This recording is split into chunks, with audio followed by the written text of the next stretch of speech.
আসসালামু আলাইকুম রহমতুল্লাহি ওয়া বারাকাতুহু। আমি সিব্বির আহমেদ বলছিলাম। আমি টার্গেট স্কোর পিটির পিটি একাডেমিক, পিটি ইউকেভিএ এবং পিটি কোরের হেড ট্রেনার হিসেবে কর্মরত। আলহামদুলিল্লাহ, আজকে আমি আপনাদেরকে গাইডলাইন দেওয়ার চেষ্টা করব। পিটি আপনার প্রিপারেশন হলো, এবার পরীক্ষা দেওয়ার পালা। সো পিটি এক্সাম দেওয়ার জন্য আপনাকে পিটি এক্সামের কিভাবে রেজিস্ট্রেশন করতে হয় এটার একদম সার্বিক ধারণা দেবো এই ভিডিওটাতে। আপনি যা যা পাবেন, কিভাবে হচ্ছে পিটি এক্সাম দেওয়ার জন্য মাই পিটি তে একটা অ্যাকাউন্ট খুলতে হয়, ওই অ্যাকাউন্ট দিয়েই পরীক্ষা দিতে হয়, তারপরে কিভাবে পিটির পরীক্ষার কোন ডেট, কোন সেন্টারে কোন স্লট খালি আছে সেটা বের করতে হয়। তারপরে আপনি জানবেন পাসওয়ার্ড ভুলে গেলে কিভাবে পাসওয়ার্ড উদ্ধার করতে হয়, ইউজার নেম ভুলে গেলে কিভাবে বের করতে হয়, তারপরে পিটি কে ক্যান্সেল করতে চাইলে পিটি 14 দিন আগে ক্যান্সেল করা যায়। তারপর হচ্ছে আপনি চাইলে পিটি রেজিস্ট্রেশন এক টাইমে নিয়ে আপনি চাইলে সেটাকে রিস্কেডিউল করে টাইম ডেট পরিবর্তন করতে পারবেন, ইত্যাদি নিয়ে। প্রথমে একটু বলে রাখি যে পিটি রেজিস্ট্রেশন করার পরে আপনি চাইলে 6বার নিজের মতো করে হচ্ছে 14 দিন আগে, পরীক্ষার 14 দিন আগে আপনি আপনার আইডিতে লগ ইন করে ঢুকে ঢুকে চেঞ্জ করতে পারবেন, রিস্কেডিউল করতে পারবেন। ওকে, আমরা এই বিষয়গুলো দেখানোর চেষ্টা করব। আচ্ছা, তাহলে অনেক তথ্য আজকে পাবেন এটাতে, একদম সার্বিকভাবে শুরু থেকে শেষ পর্যন্ত পিটি রেজিস্ট্রেশন রিলেটেড আদ্যোপান্ত আপনাকে জানাবো, ওয়েবসাইট দেখাবো, ওয়েবসাইটে ঢুকে কিভাবে নিজেও সেখান থেকে সবকিছু করতে পারেন। আচ্ছা, প্রথমে আমরা যেটা করব সেটা হচ্ছে পিটি এক্সাম দেওয়ার জন্য আপনাকে পিয়ারসন পিটি অর্থাৎ মাই পিটি তে একটা অ্যাকাউন্ট খুলতে হবে প্রথমেই। ওকে, সেটা কিভাবে করবেন, মানে এক্সাম দেওয়ার জন্য প্রথম কাজ আপনাকে একটা অ্যাকাউন্ট খোলা, তারপরে হচ্ছে আপনাকে জানতে হবে কোন কোন ডেট ফাঁকা আছে। চলেন সেটা জানার জন্য আপনাকে প্রথমেই যেতে হচ্ছে গুগলে। অর্থাৎ আপনি আপনার ফোনে প্রথমে গুগলে চলে গেলেন, অথবা হচ্ছে আপনি কম্পিউটার থেকে করেন, এটা আরো ভালো। ফোন থেকেও করতে পারেন, কোনো সমস্যা নেই। আপনি গুগলে চলে আসলেন। ওকে, এই হলো আপনার গুগল। আপনি গুগলে চলে আসলেন। গুগলে আসার পরে এখানে কি সার্চ করতে পারেন, আপনি গুগলে এসে সার্চ করেন। এখানে সিম্পলি হচ্ছে আপনি সার্চ করেন মাই পিটি লিখে সার্চ করবেন। মাই পিটি যে চলে আসছে, মাই পিটিই লিখে গুগলে সার্চ দিবেন। সার্চ দেওয়ার পরে এরকম একটা ওয়েবসাইট পাবেন, আর এটা হচ্ছে পিয়ারসন পিটি লগোটা, লগোটা দেখে নিন। এরকম একটা ওয়েবসাইট পাবেন, সেটা হচ্ছে mypt.pearsonpt.com। এটাতে আপনি ক্লিক করলেন। ক্লিক করার পরে এই যে দেখেন, অথবা এখান থেকেও চাইলে আপনি সাইন আপে চলে যেতে পারেন, অথবা এখান থেকে এই ওয়েবসাইটটাতে ক্লিক করতে পারেন, অথবা সাইন আপে যেতে পারেন। সাইন আপ মানে আপনাকে নতুন করে একটা মাইপিটির অ্যাকাউন্ট খুলতে হবে, অথবা এটাতেও ক্লিক করতে পারেন। আমরা এটাতে ক্লিক করলাম। এটাতে ক্লিক করার পরে দেখেন আমাদেরকে কোথায় নিয়ে আসছে, এইখানে নিয়ে আসছে। এটাতে ক্লিক করার পরে আমাদেরকে সরাসরি এই পেজটাতে নিয়ে আসবে। এই পেজে মানে অলরেডি আপনার যদি একটা মাইপিটি অ্যাকাউন্ট থাকে, তাহলে হচ্ছে আপনি এখানে জাস্ট সিম্পলি মাইপিটি অ্যাকাউন্ট যদি থাকে, তাহলে আপনাকে হচ্ছে এখানে জাস্ট হচ্ছে সিম্পলি আপনি আপনার জায়গা থেকে এই আইডিটা দিয়েই হচ্ছে কি আপনি অ্যাকাউন্ট করতে পারবেন, অর্থাৎ এই আইডিটা দিয়েই আপনি চলতে পারবেন। অর্থাৎ আপনি এটা জেনে রাখবেন যে মাইপিটি তে অনলি একটা অ্যাকাউন্ট খুলতে হয়। যদি আপনার আগে অ্যাকাউন্ট খোলা থাকে, নতুন করে অ্যাকাউন্ট খুলবেন না। আপনি আপনার আগের ইমেল বা ওই একটা অ্যাকাউন্ট দিয়েই বারবার পরীক্ষা দিবেন। আপনি আপনার আগের ইমেল, তারপর হচ্ছে পাসওয়ার্ড, ওগুলো আপনি খুঁজে বের করবেন।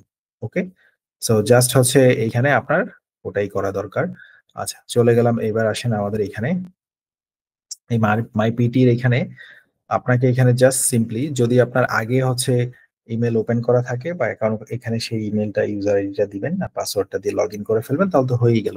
এটা হচ্ছে যাদের আগে ইমেল ওপেন, আরে সরি, তাদের আগে হচ্ছে যাদের অ্যাকাউন্ট ওপেন করা নেই তাদের জন্য। ওকে, আর যদি দেখেন যে হ্যাঁ আপনি আপনার আগের ইমেল অ্যাকাউন্টের যেটা ছিল অনেকদিন আগে ভুলে গিয়েছেন, আপনি এখানে ফরগেট পাসওয়ার্ড, যদি পাসওয়ার্ড ভুলে যান, পাসওয়ার্ডে ক্লিক করলে তারা আপনাকে একটা ইমেল লেখার লিংক দিবে যে এখানে আপনার ইমেলটা লিখেন, কোন ইমেল দিয়ে আইডিটা খুলেছেন। তারপর আপনার ইমেলে ওর হচ্ছে রিসেট পাসওয়ার্ডের একটা লিংক দিবে। তারপরে আপনি সেখানে রিসেট পাসওয়ার্ডে ক্লিক করে আপনি সেখানে আপনার একটা পাসওয়ার্ড সেট করবেন। আর সবসময় পাসওয়ার্ডের মধ্যে একটা বড় হাতের অক্ষর, একটা সংখ্যা, একটা অ্যাট, হ্যাশ চিহ্ন, এই টাইপের চিহ্ন টাইপের একটা কিছু দিবেন। এই টাইপের মিলায় হচ্ছে একটা পাসওয়ার্ড তৈরি করতে হয়। দেন হচ্ছে ওই পাসওয়ার্ডটা 2বার দিলে আপনার পাসওয়ার্ড রিসেট হয়ে গেল। ওকে, আর যদি ইউজার নেম ভুলে যান তাহলে এখানে ক্লিক করে এইভাবে আপনি হচ্ছে সেট করে নিতে পারেন। ওকে, আর এবার আসি আমরা প্রথম থেকে। পরীক্ষা দেওয়ার জন্য আমাদেরকে এখানে একটা মাইপিটির অ্যাকাউন্ট সাইন আপ করতে হবে। অর্থাৎ নতুন যারা একেবারেই মাইপিটির অ্যাকাউন্ট নেই, বারবারই বলছি, মাইপিটির অ্যাকাউন্ট কিন্তু হচ্ছে একটার বেশি খোলা যায় না। ওকে, আপনি একটা আইডি দিয়ে সকল পরীক্ষা দিবেন। আগে যদি খুলে ফেলেন, বলে যদি নতুন আরেকটা খুলে ফেলেন, ওটারও একটা সমাধান আছে। পিটির হেল্প, পিটি হেল্পলাইন লিখে সার্চ করলে ওয়েবসাইট আসবে, সেখানে ক্লিক করে করে সেই ফর্ম পূরণ করে দিলে ওরা দুইটা অ্যাকাউন্ট মার্চ করে একটা অ্যাকাউন্ট করে দিবে। আমরা একটু পরে দেখাবো যে ওগুলো কোথায় থাকে। চলেন এবার আমরা আইডিটা ওপেন করি। এখানে প্রথমে আপনি সাইন আপে ক্লিক করবেন। সাইন আপে ক্লিক করার পরেই আপনাকে প্রথমেই এরকম একটা বক্স দিবে। এই আইডিটা দিয়ে আপনি পরীক্ষা দিবেন, মানে হচ্ছে পিটির কাছে আপনি একটা রেজিস্টার্ড পারসন হচ্ছেন, তাদের কাছে রেজিস্ট্রেশন করতেছেন, এটা ফ্রিতেই করা যায়।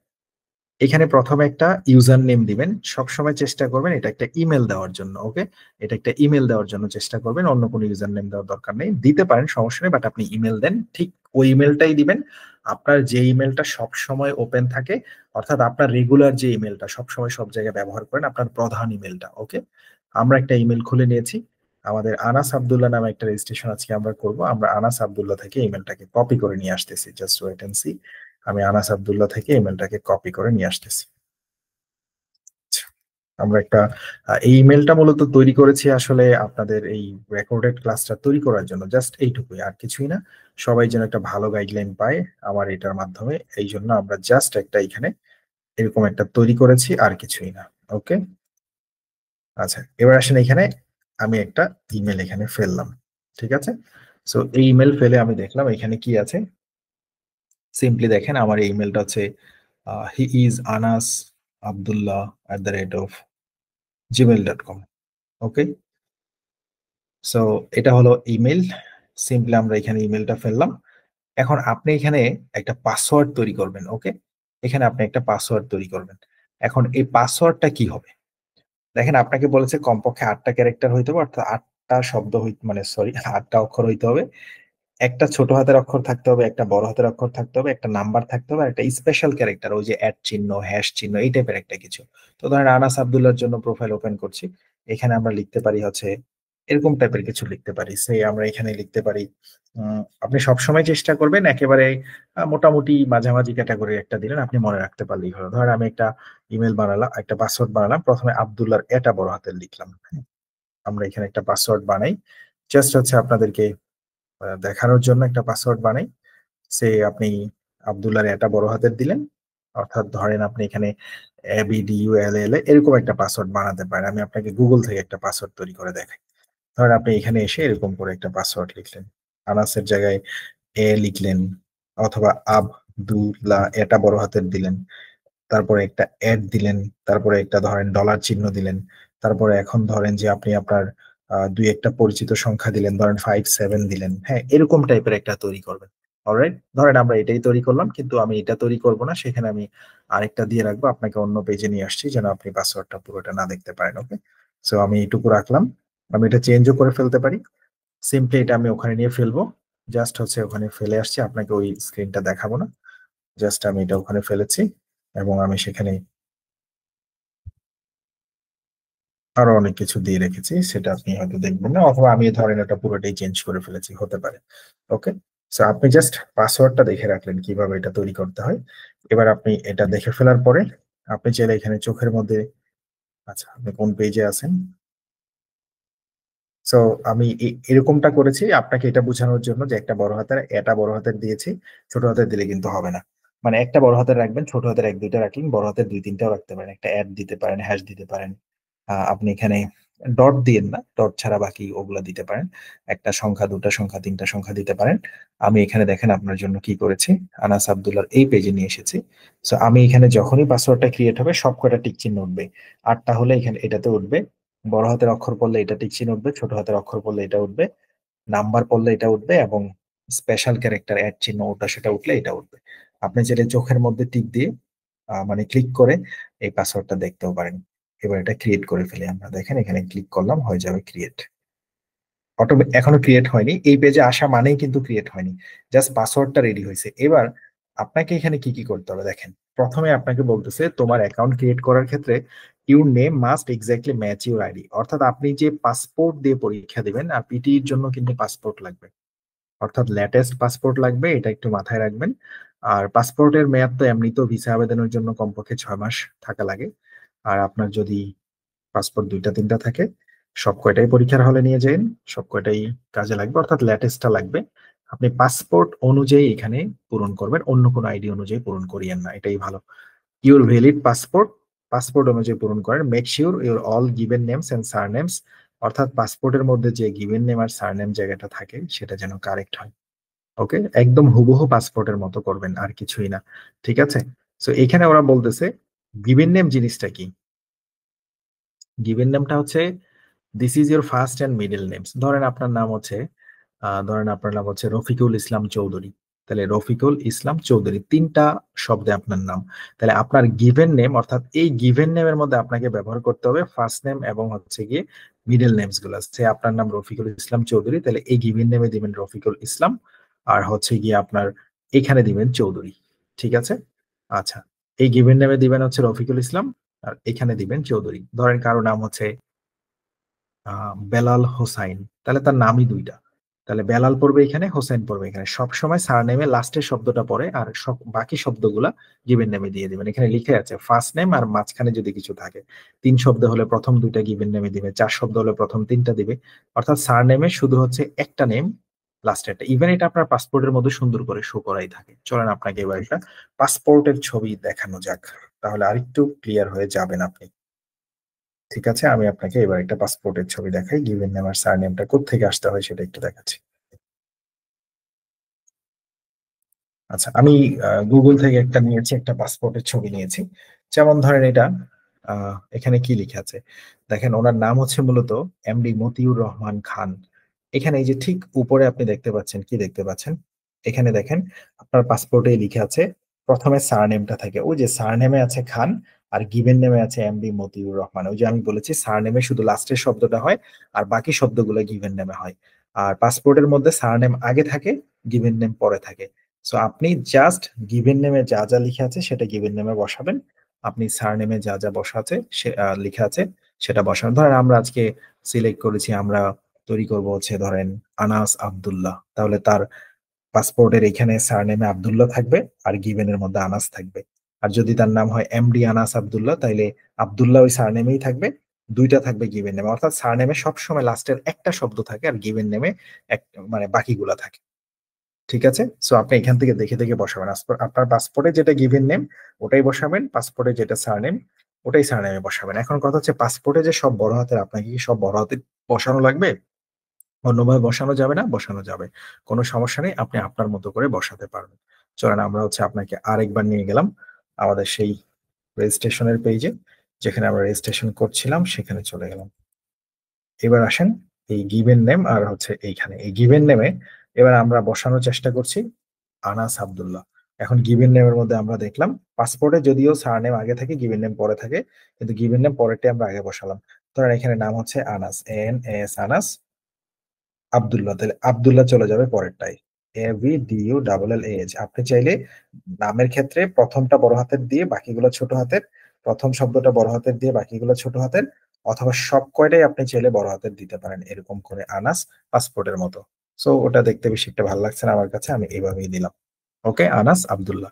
এখন আপনার পাসপোর্টে আর ওনার নাম যদি হয় এমডি আনাস আব্দুল্লাহ, তাহলে এমডি আনাস থাকবে উপরেরটায়। আর যদি হয় ওনার নাম এরকম এমডি রফিকুল আনাস আব্দুল্লাহ, তাহলে RAFIQUL, রফিকুল আনাস আব্দুল্লাহ, মানে সার নেমে সবসময় একটা শব্দই থাকে, আর বাকি ফার্স্ট নেম মিডল নেম সবকটাই গিভেন নেমে আসে। অর্থাৎ আপনার পাসপোর্টে যেটা যেভাবে আছে স্পেস দিয়ে চাইলে প্রথম শব্দ বড় হাতে লিখে লিখে এভাবে লিখতে পারেন। ওকে, হয়ে গেল। ঠিক আছে, এমডি রফিকুল আনাস আব্দুল্লাহ। ঠিক আছে, আমরা তিনটাই রেখে দিলাম, অথবা আমরা এখানে শুধু এমডি আনাস আব্দুল্লাহ রেখে দিলাম। আপনার পাসপোর্টে যেটা যেভাবে আছে শুধু আনাস আব্দুল্লাহ রেখে দিলাম। এটা হলো। স্পেস এগুলো একটু দেখে দিন, আগে স্পেস দিয়েন না, পরে স্পেস দিয়েন না, এগুলো একটু দেখে দিন। এবার গেল, এবার আসেন এখানে একটা ব্যাপার আছে।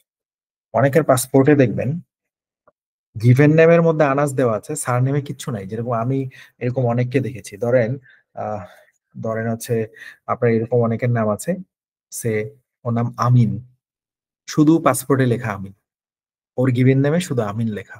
অর্থাৎ তার এখানে আমিন গিভেন নেমে আছে।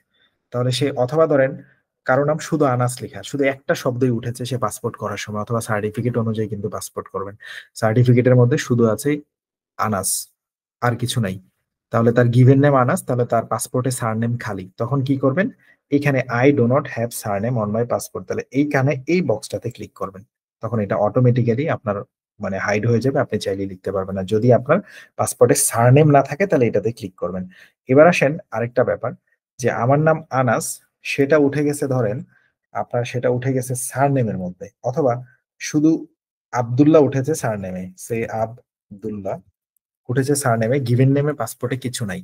অথবা ধরেন আপনার স্কুল কলেজের সার্টিফিকেটের নাম আব্দুল্লাহ, এখন পাসপোর্ট করার সময় সেটা আপনার হচ্ছে গিয়ে সারনেমের মধ্যে উঠেছে, সারনেম অর্থাৎ বংশগত নাম, শুধু আব্দুল্লাহ উঠেছে পাসপোর্টে, পাসপোর্টের মধ্যে কোনো গিভেন নেম নেই।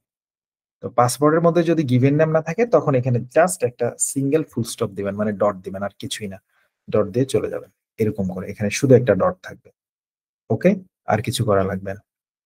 এবার আরেকটা প্রবলেম আছে, ধরেন আপনার এখানে গিভেন নেমে উঠেছে আনাস, আপনার সারনেমের মধ্যে পাসপোর্টে উঠে গিয়েছে আনাস, তাহলে দুই জায়গায় আনাস আনাস, তাহলে আপনি কি এখানে আনাস আনাস লিখবেন? আনাস, এখানে আনাস লিখবেন? না, এটা করবেন না, এটা পিটিতে একটা রুল আছে, আপনার তখন শুধু গিভেন নেমে আনাস লিখে সারনেমে একটা ডট দিয়ে দিবেন। মানে আপনার সারনেমে, হ্যাঁ সারনেমে একটা ডট দিয়ে দিলে অটোমেটিক্যালি এটা ক্লোজ হয়ে যায় আর কি। আপনি লেখার সময় এখানে জাস্ট একটা সিম্পল, এই যে দেখেন এখানে একটা ডট দিয়ে দিলে, সারনেমে একটা জাস্ট ডট দিয়ে দিলে এটা অটোমেটিক্যালি উঠে যায় যে আই ডোন্ট হ্যাভ সারনেম, মানে আমার কোনো সারনেম নাই। অর্থাৎ ওটা গিভেন নেম হিসেবে কাউন্টেড হয়, এটা পিটির ওই যে রেজিস্ট্রেশনের ওই রুলে আছে, যে সিম্পলি এখানে গিভেন নেমে যদি আনাস থাকে, আপনার সারনেমেও যদি আনাস থাকে, আনাস আনাস দুইটা যদি থাকে একই রকম, অথবা ধরেন কারো নাম উঠেছে এরকম আব্দুল্লাহ আব্দুল্লাহ, তখন সে হচ্ছে জাস্ট গিভেন নেমটা লিখবে, সারনেমে ফুল স্টপ দিবে। কারো যদি গিভেন নেম থাকে তাহলে সে গিভেন নেমে যা আছে তা লিখবে, সারনেম না থাকলে সে এখানে আই ডো নট হ্যাভ সারনেমে ক্লিক করবে। আর কারো যদি সারনেম থাকে গিভেন নাম না থাকে তখন সে শুধু গিভেন নামে ফুল স্টপ দিবে। এই হিসাবটা একটু বুঝে নিন। হ্যাঁ, তো ম্যাক্সিমাম মানুষের আইডিতেই তো ঠিকঠাক থাকে নাম, অথবা অনেক সময় এমন হয় সারনেম থাকে না বা গিভেন নেম থাকে না, তাহলে যেভাবে আছে সেভাবেই দিলেন। আর মানে যদি দুটাই থাকে তো হয়ে গেল, গিভেন নেমও আছে যা যা পাসপোর্টে, সারনেমও তা আছে। এবার গিভেন নেমে আছে, সারনেম আপনার পাসপোর্টে নাই, তখন আপনি গিভেন নেম লিখে সারনেমের এখানে দিবেন I do not have surname. আবার আরেকটা হলো গিভেন নেমও আছে সারনেমও আছে কিন্তু দুইটা একই, আনাস আনাস দুইটা শব্দ উঠেছে দুই জায়গায়, মানে তখন আপনি এবার এখানে ক্লিক করিয়েন না যে সারনেম আমার নাই, তখন আপনি এখানে একটা ডট দিবেন, কারণ আপনার সারনেম তো আছে কিন্তু দুইটা এক বিদায় শুধু গিভেন নেমে দিলেন, সেটা অটোমেটিক্যালি সে নিয়ে নিবে টিক চিহ্ন। ওকে, সেটা আপনার উঠানো দরকার নেই। এবার আমরা আসেন সুন্দর করে লিখি, ধরে নিলাম আমাদের নাম আনাস আব্দুল্লাহ, অথবা এমডি আনাস আব্দুল্লাহ, উপরে একটা এমডি থাকতে পারে। আর এখানে কিন্তু রেজিস্ট্রেশনের সময় পাসপোর্টে দেখবেন ডট টট কিছু থাকে না, আমরা ছোটবেলায় এরকম লিখতাম এমডির পরে ডট দিতাম। তো পাসপোর্টে সাধারণত উঠে না, আমাদের এখানে দেওয়ার ডট দেওয়ার দরকার নেই। তাহলে লিখলাম আনাস আব্দুল্লাহ, অথবা উপরে এমডি আনাস আব্দুল্লাহ, সারনেম আছে, এখানে ক্লিক করার দরকার নেই, সহজ হয়ে গেল। চলে যাবেন আপনার পাসপোর্টে জন্ম তারিখ যেটা যেভাবে আছে সেভাবে বসাবেন। ধরে নিলাম আনাসের জন্ম তারিখ পাসপোর্টে আছে 7, আচ্ছা এখানে এই যে ক্লিক করার পরে 7-এ ক্লিক করলাম, 7, ধরেন তার জন্ম তারিখ হচ্ছে গিয়ে এপ্রিল মাসে, এপ্রিল 7ই এপ্রিল, ধরে নিলাম তার জন্ম তারিখ হচ্ছে 2018 বছর না হলে তো আবার পিটি পরীক্ষা দেওয়া যায় না, ওটা একটা ব্যাপার। সো পাসপোর্টের বয়স অনুযায়ী ধরে নিলাম আপনার বয়স হচ্ছে, ধরেন আপনি 1950 সালে জন্মগ্রহণ করছেন, এখনো বেঁচে আছেন, বা 1976 সালে জন্ম। ওকে, দিলাম আর কি, 7 এপ্রিল 1976। এবার কান্ট্রি অফ রেসিডেন্স, আপনি কোন দেশে থাকছেন, এখানে বাংলাদেশ লিখবেন, BANGLA এরকম লিখলে নিচে একটা উঠবে, ওটাতে ক্লিক করে দিলেই হবে। আপনি বাংলাদেশের রেসিডেন্স, মানে আপনার কান্ট্রি অফ রেসিডেন্স, আপনি বসবাস কোথায় করছেন, বাংলাদেশে বসবাস করছেন। ওকে, জাস্ট ক্লিক করে দিন। আচ্ছা, এবার আসেন এখানে, please check this box if you want to receive information about recent, মানে পিয়ারসন মাঝে মাঝে বিভিন্ন অ্যাডভার্টাইজমেন্ট পাঠাবে আপনাকে, এগুলো যদি আপনি চান আপনার ইমেলে আসুক তাহলে আপনি এটাতে টিক চিহ্ন দিবেন, সমস্যা কি, দিয়ে রাখলেন টিক চিহ্ন। প্লিজ, আপনি যদি আপনার পিয়ারসন বা থার্ড পার্টি পার্টনারের বিভিন্ন রিসার্চের প্রশ্ন টশ্ন পেতে চান, মানে বিভিন্ন ধরনের, মানে ওরা ওদের প্রোডাক্ট নিয়ে আপনার সাথে কমিউনিকেট করবে, আপনি দুটাতেই টিক চিহ্ন দিয়ে রাখেন। এবার ক্রিয়েট অ্যাকাউন্টে দেন, অ্যাকাউন্ট ক্রিয়েট হয়ে যাবে, তাকায় থাকেন আপনি, ক্রিয়েট অ্যাকাউন্টে দিলেন, অ্যাকাউন্ট ক্রিয়েট হয়ে গেল। ওকে, জাস্ট সিম্পলি আপনি ক্রিয়েট অ্যাকাউন্টে দেন, অ্যাকাউন্ট ক্রিয়েট হয়ে গেল।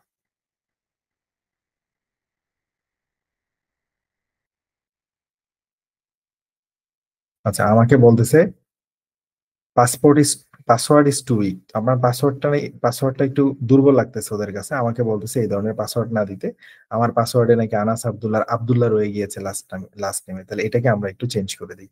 আমরা আবার একটু পিছনে গেলাম, মানে অলরেডি ক্রিয়েট হয়ে গেছে, আমরা যদি এটাকে আরেকবার একটু দেখতে চাই, সো আমরা এখানে জাস্ট এই আনাস আব্দুল্লাহ এটা একটু দেখি যে আমরা যেটা যেটা পাসওয়ার্ড দিয়েছিলাম সেটা সেটা দিয়ে আনাস আব্দুল্লাহকে ওপেন করা যাচ্ছে কিনা।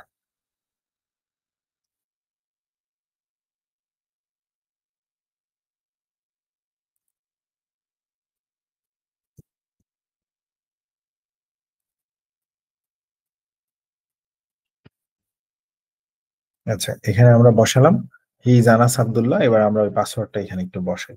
একটু আগে যেটা আমরা দিয়েছি এটা কি হয়েছে কিনা দেখেন। অনেকের ক্ষেত্রে এরকম হবে, তাহলে পাসওয়ার্ডটা শুরু থেকে একটা স্ট্রং পাসওয়ার্ড দিতে হবে, কারণ উইক পাসওয়ার্ড দিলে এটা তো নিচ্ছে না। তাহলে আমরা লিখেছিলাম আব্দুল্লাহর এখানে মানে আব্দুল্লাহ থাকার কারণে এটা হচ্ছে গিয়ে ও বলতেছে যে আপনার নামের রিলেটেড কিছু রাখার দরকার নেই। সো এটাকে চেঞ্জ করে দেওয়াটাই ভালো ছিল। যাক, ভুল হয়ে খারাপ হলো না, আমরা পাসওয়ার্ডটা আমাদের বসালাম। বসানোর পরে ক্লিক করলাম। ও বলতেছে না এই পাসওয়ার্ডে আইডি ওপেন হয়নি, মানে আমাদের আইডি ওপেনই হয়নি। তাহলে আমরা হচ্ছে এখানে জাস্ট সাইন আপে চলে গেলাম। আমাদের জন্য সহজ হয়ে গেল।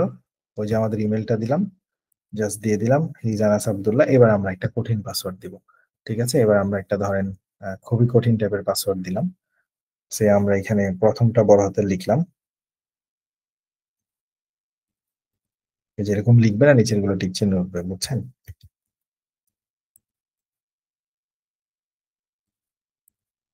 আমি এবার মোটামুটি অনেক কঠিন পাসওয়ার্ড দিয়েছি, যেটা হচ্ছে অ্যাড হ্যাশ ওগুলা আছে, অনেক কিছুই রাখছি। ঠিক আছে, পাসওয়ার্ডটা এবার একটু বেশ ভালো কঠিন দিয়ে ফেলেছি।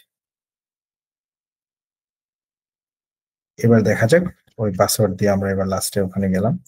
এবার আমরা ক্রিয়েট করি। তাহলে আপনারা এটা জানলেন, যদি এরকম আপনাদের ভুল হয়ে যায়, আপনাদের তখন আইডি ক্রিয়েট হয়নি, কন্টিনিউ দিলাম, মানে আইডি ক্রিয়েট হয়নি, আবার নতুন করে ক্রিয়েট করতে হবে। তাহলে আমাদের নামের ব্যাপারে তো ব্যাখ্যা গেলই, লিখলাম ANAS, লিখলাম আব্দুল্লাহ AFBULLH।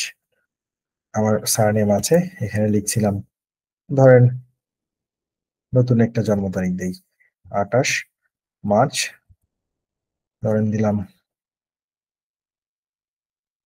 কি দিব, 1900, দিলাম 1955 সাল। কান্ট্রি অফ রেসিডেন্স এই যে বাংলাদেশ, ক্লিক করলাম বাংলাদেশ, এই দুটাতে ক্লিক করলাম। এবার দেখা যাক এটা ক্রিয়েট হয় কিনা। ঠিক আছে, এবার আমরা এটাকে ক্রিয়েট করার চেষ্টা করি। জাস্ট সিম্পলি এবার দিলে বোধহয় ক্রিয়েট হয়ে যেতে পারে। পাসওয়ার্ডটা কঠিন দিয়েছে, আনাস আব্দুল্লাহ ঠিক আছে, স্পেস ওগুলো বুঝেছেন। এবার দেখেন আমাদের এখানে আইডি ক্রিয়েট হয়ে গিয়েছে। এই যে দেখেন আপনার আইডি, নাইস, ক্রিয়েট হয়ে গেছে। আপনাকে ওয়েলকাম জানিয়েছে। হ্যাঁ, আপনার ডেট এগুলো ঠিক আছে কিনা বলছে, তুমি এগুলো চেক করো। ও আরেকটা বিষয়, আপনার পরীক্ষার কমপক্ষে 3 দিন আগে আবার আপনি এটা লগ ইন করে চেক করে দেখবেন মাইপিটি তে, যে আপনার অ্যাকাউন্ট ইনফরমেশন সব ঠিক আছে কিনা। তারপরে হচ্ছে গিয়ে আপনি চাইলে এডিট করতে পারবেন।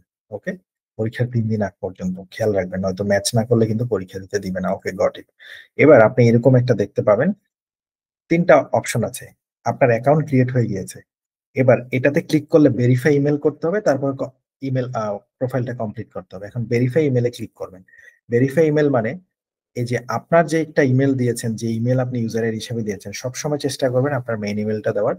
এই ইমেলে আপনার একটা ভেরিফিকেশন গিয়েছে, যেখানে আপনি ক্লিক করবেন দিস ইজ মাই অ্যাকাউন্ট, মানে আপনি যেটা অ্যাকাউন্ট ক্রিয়েট করছেন কিনা এটার একটা ভেরিফিকেশন লাগবে, অর্থাৎ এটা আপনার ইমেলে যাবে, ইমেলে। এবার আপনি আপনার ইমেলে গিয়ে, হুম, এই যে আপনার ইমেলটা আমি যদি আপনাদেরকে একটু দেখাই, এই হলো ইমেল। আমি ইমেল থেকে আপনাদেরকে একটু দেখানোর চেষ্টা করি। সিম্পলি এরকম একটা ইমেল এসছে। আপনার ইমেলে গিয়ে আপনি পেয়ে যাবেন এরকম, আমি একটু দেখাই আপনাকে। এই যে দেখেন ইমেলটা দেখাচ্ছি আমি। এই যে আপনার ইমেলে, মোবাইলে হোক হলো হবে, আপনি এখানে একটা ইমেল পেয়ে যাবেন। ওই ইমেলে আপনাকে বলছে তুমি এটা ভেরিফাই করো, my PT account confirmation verification your email. হ্যাঁ, এই যে এটা, এই ভেরিফাই ইউর ইমেলে ক্লিক করবেন। ভেরিফাইতে ক্লিক করলে আপনাকে এখানে বলবে ভেরিফাই ইউর ইমেলে, জাস্ট আপনি শুধু এটাতে ক্লিক করবেন, এই ভেরিফাই ইউর ইমেলে ক্লিক করবেন। এইটুকু করলেই হবে, আপনার আর কিছু লাগছে না। ক্লিক করলে অটোমেটিক্যালি ভেরিফাই হয়ে গেছে, বাস শেষ, ইউর ইমেল ইজ ভেরিফাইড। ওকে, শুধু ক্লিক করলেই হবে। এখন আপনাকে আবার, আপনি চাইলে এখানে ওই যে লগ ইনে ক্লিক করে মাত্র যে ইমেলটা দিয়েছেন, পাসওয়ার্ডটা দিয়েছেন, এটা দিয়ে আপনি আবার আপনার মাইপিটি অ্যাকাউন্টে লগ ইন করতে পারবেন। আমরা আমাদের ওই পেজে চলে যাই, অথবা এখান থেকেও আপনি চাইলে লগ ইন করতে পারবেন। অথবা আপনি আপনার ওই পেজে চলে গেলেও সেখানে দেখবেন অটোমেটিক্যালি হচ্ছে ভেরিফাই ইমেলের মধ্যে টিক চিহ্ন উঠে গেছে। এখন আপনাকে বলবে অ্যাকাউন্টটা তুমি কমপ্লিট করো। এবার আসেন আমরা আপনাকে ওখানেই নিয়ে যাই, ওটাই ভালো।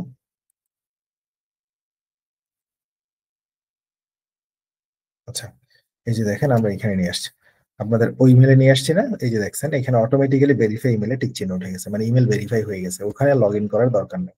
এবার কমপ্লিট প্রোফাইলে ক্লিক করবেন। কমপ্লিট প্রোফাইলে ক্লিক করলে এবার প্রোফাইলটা এরকম করে ওপেন হবে, অথবা আপনি চাইলে এটা ওইখান থেকে ওপেন করতে পারবেন। দেখবেন কি আপনার ফোনের অথবা কম্পিউটার সবার উপরে ডান পাশে ওই যে এখানে আপনার নামের ওটা দেওয়া আছে, এখানে ক্লিক করলে দেখবেন এই যে আনাস আব্দুল্লাহ, আপনার একটা পিটি আইডি ক্রিয়েট হয়ে গেছে। এই আইডিটাই আপনি সারা জীবন থাকবে, এটা দিয়ে আপনি পরীক্ষা দিবেন।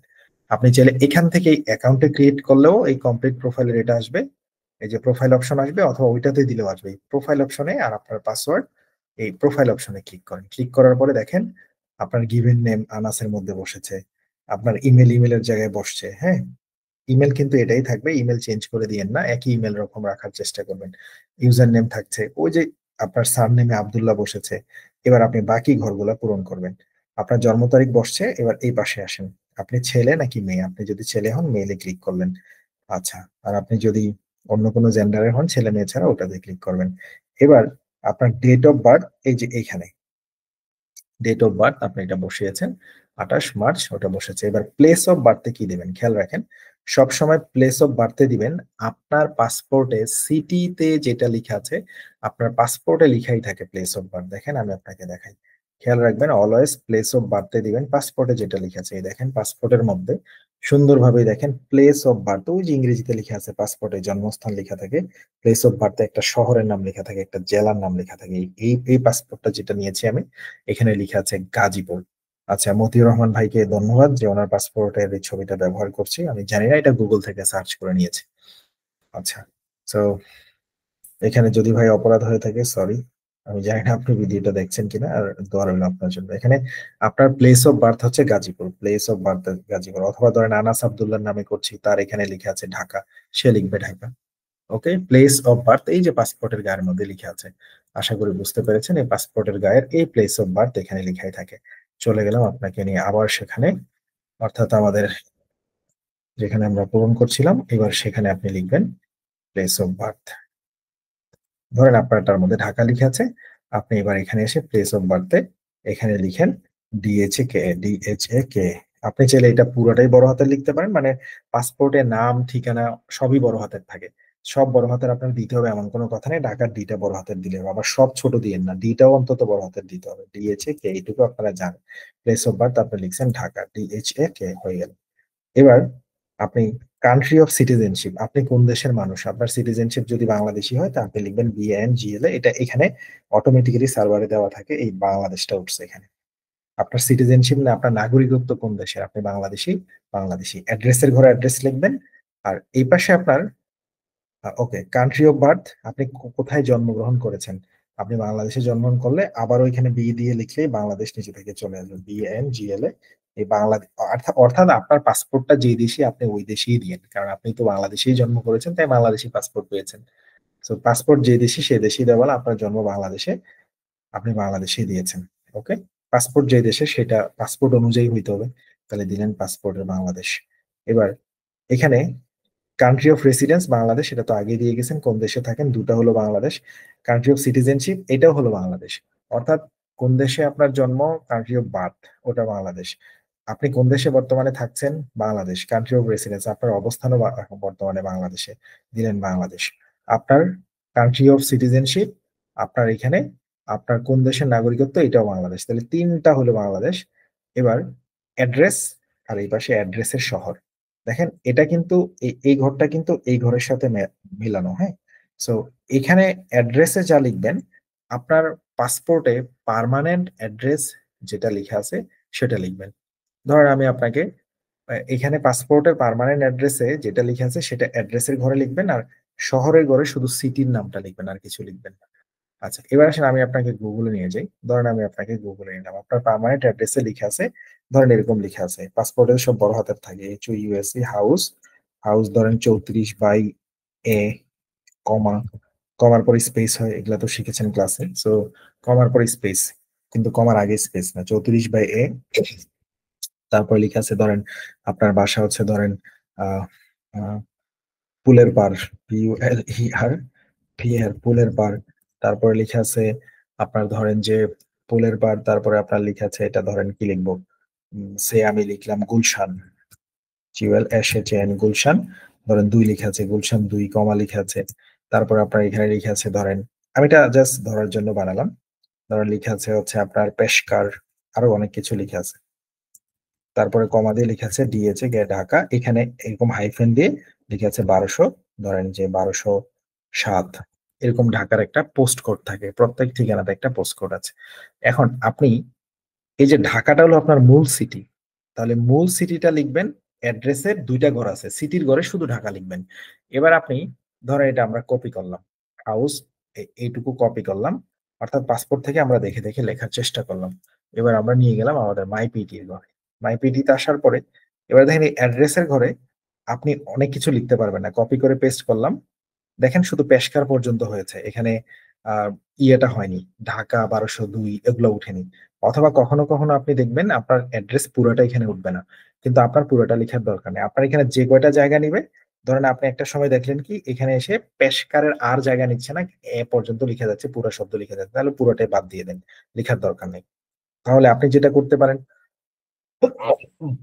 ঢাকাটা তো ওইখানে চলে যাবে, এই যে ডান পাশে যে ঘর আছে সিটিতে লিখবেন ঢাকা, দিয়েছে কে ঢাকা, ঢাকার পাশে যে একটা এটা বড় হাতে লিখতে হবে এমন কোনো কথা নেই, দিয়েছে কে। আর এমনও হইতে পারে যে নামগুলো ছোট হাতের বড় হাতের মিক্স হয়েছে, অ্যাড্রেস সব বড় হাতের হয়ে গেছে, সমস্যা নেই। অথবা নাম সব বড় হাতের হয়েছে, অ্যাড্রেস সব ছোট হাতের হয়েছে, সমস্যা নেই। তবে চেষ্টা করিয়েন আপনার যেহেতু এখানে জিমেল টিমেল এই মার্স টার্স এম এর এম বড় থাকে, সবসময় ওটাই লেখা ভালো, সব বড় হাতের লেখার দরকার নেই, প্রথম শব্দ বড় হাতের, পরের শব্দ ছোট হাতের লিখেন, মানে পরের অক্ষর। তাহলে অ্যাড্রেসের এই ঢাকাটা লিখবেন সিটিতে, বাস লিখেছেন আপনি ঢাকা সিটিতে, ঠিক আছে, এটা শেষ। এবার আসেন আপনার ঢাকার পাশে যে 1201-2 আছে, এটাই সিটির পাশে লিখার দরকার নেই। এই 1201-2 যে কোডটা আপনি এটা অ্যাড্রেসের মধ্যে লিখে দিতে পারেন। এখানে অ্যাড্রেস চাইলে আপনি ছোট বড় করতে পারেন, কাটতে পারবেন।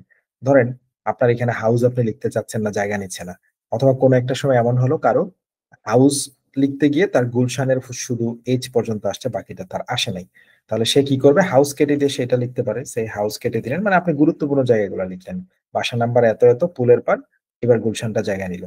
অর্থাৎ আপনি এখানে এটার বড় হাতে লিখতে হবে এমন না, 34/1, কমার পর স্পেস দিবেন, স্পেস দিয়ে এবার লিখলেন যে হচ্ছে পুলের পার, PULER পুলের পার, অর্থাৎ পিটা বড় হাতে লিখলেন, আবার কমা দিয়ে আবার স্পেস দিলেন, এবার ধরেন মাঝখানে ছিল পেশকার, কিন্তু পেশকারের থেকেও বেশি গুরুত্বপূর্ণ গুলশান লেখাটা, তো আপনি লিখেন GULSHAN, গুলশান 2।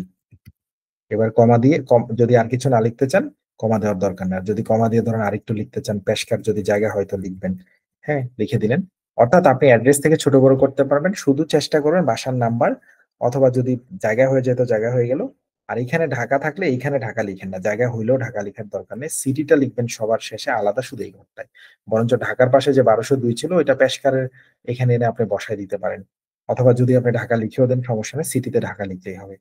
পেশকার লিখে এখানে আপনি হাইফেন দিয়ে লিখে, অথবা গুলশান 2 লিখে আপনি এখানে হাইফেন দিয়ে 1207 যেটা আছে সেটা লিখে দিতে পারেন। অথবা অনেক সময় এরকম হবে এখানে ঢাকা লিখে যেতে পারে, দিয়েছে কে ঢাকা 1207, এ দেখেন আর উঠে না।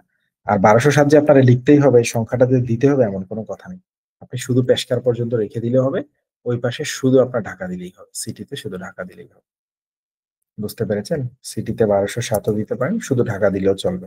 অথবা সিটিতে আপনি ওটা দিয়ে দেন ঢাকা 1207, অ্যাড্রেসে কোনো সমস্যা নেই। আশা করি বুঝতে পেরেছেন। তাহলে সংক্ষেপ করি, পুরো অ্যাড্রেস যদি জায়গা হয় তো পুরো অ্যাড্রেস বসালেন, ওই পাশে নিয়ে সিটিটা বসালেন, আর সিটির ঘরে আপনার 1207 দিলেও চলবে, না দিলেও চলবে, আপনি না দিলেই ভালো, দেওয়ার দরকার নেই, অথবা দিলেও দিতে পারেন। ঢাকার শেষে যদি নাম্বারটা থাকে দিয়ে দেন, আচ্ছা সমস্যা নেই। তাহলে এখানে নাম্বার ব্যবহার করার দরকার নেই, ওই পাশে ব্যবহার করে দেন ঢাকা 1207, তাহলেই হয়ে যায়। বুঝছেন কিনা? ঢাকা 1207 ওই পাশে ব্যবহার করে দেন। আর এই পাশ থেকে যদি জায়গা না হয়, সব লেখার দরকার নেই, পূর্ণ শব্দ লিখলেই হবে, অর্ধেক শব্দ রাখেন না, দরকারে লাস্টের একটা বাদ দেন। এবার আপনি এখানে আপনার একটা মোবাইল নাম্বার বসাবেন, ওকে, +88, এটা বাংলাদেশে, এই বাংলাদেশে ক্লিক করবেন। এবার এখানে আপনার একটা মোবাইল নাম্বার বসাবেন, ধরেন আমাদের একটা মোবাইল নাম্বার তৈরি করি, 017, ধরেন যে আমরা এখানে লিখলাম 017, ধরেন 8900021, আন্দাজে বানালাম। অথবা ধরেন এই 01789 সব জিরো, কয়টা হলো, 1 2 3 4 5 6 7 8 9 10 12টা হয়ে গেছে, 13 11টা বানাই, 1 4 4 8 8 3 11, মানে আমরা একটা তৈরি করলাম আর কি এমনিতেই, হুদাই, ফোন টোন দিয়ে না আবার এটাতে। তাহলে সবই হয়ে গেল, এটা একটু ভালো করে দেখে নিলেন। এবার নিচে এখানে এই বক্সটা অবশ্যই টিক চিহ্ন দিবেন, কারণ আপনি যে এই ফোন নাম্বার দিয়েছেন আপনার পরীক্ষা রেজিস্ট্রেশন হলো কিনা, আপনি যখন এক্সাম রেজিস্ট্রেশন করবেন আপনার মোবাইলে এসএমএস আসবে, পাশাপাশি আপনার ইমেলে ইমেল যাবে। সো মোবাইলের এসএমএস এর মাধ্যমে আপনি খবর পেয়ে যাবেন। সো অবশ্যই এই বক্সটাতে টিক চিহ্ন দিবেন। তাহলে আগেও দুটা বক্স ছিল, এখানেও একটা আছে। এবার আপনি সেভে দিবেন। ও আচ্ছা, এই পাশে একটা বক্স আছে। এই পাশের এই বক্সের প্রথম অপশনে এমনিতেই ক্লিক করা থাকে, yes I am ready to book and do not require special arrangement. ধরেন আপনার হাত পা ভেঙে গেছে, আপনি ধরেন যে বিকলাঙ্গ আল্লাহ না করুক, আপনার কোনো সহায়তা লাগবে, স্পেশাল কোনো কারণ থাকলে। সাধারণত আমরা কোনো অসুস্থতায় পড়ে গেলে তো আমরা চাইলে পরীক্ষা ক্যান্সেলই করতে পারি। আমরা আসলে এত স্পেশাল কারণ নিয়ে পরীক্ষা দিতে যাই না। আমাদের এটা এমনি এখানে ক্লিক করা থাকবে, এটা উঠায়েন না, যে I am ready to book and do not require, আমার কোনো স্পেশাল অ্যারেঞ্জমেন্টের দরকার নেই, আমি ঠিক আছি।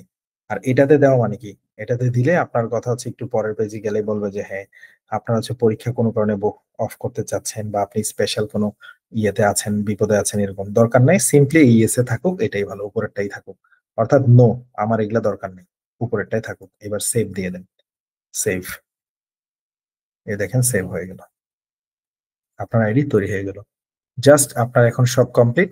এবার আপনি এসে মাই উপরে তিনটা অপশন পাবেন, চারটা, মাই পিটি, মাই অ্যাক্টিভিটি।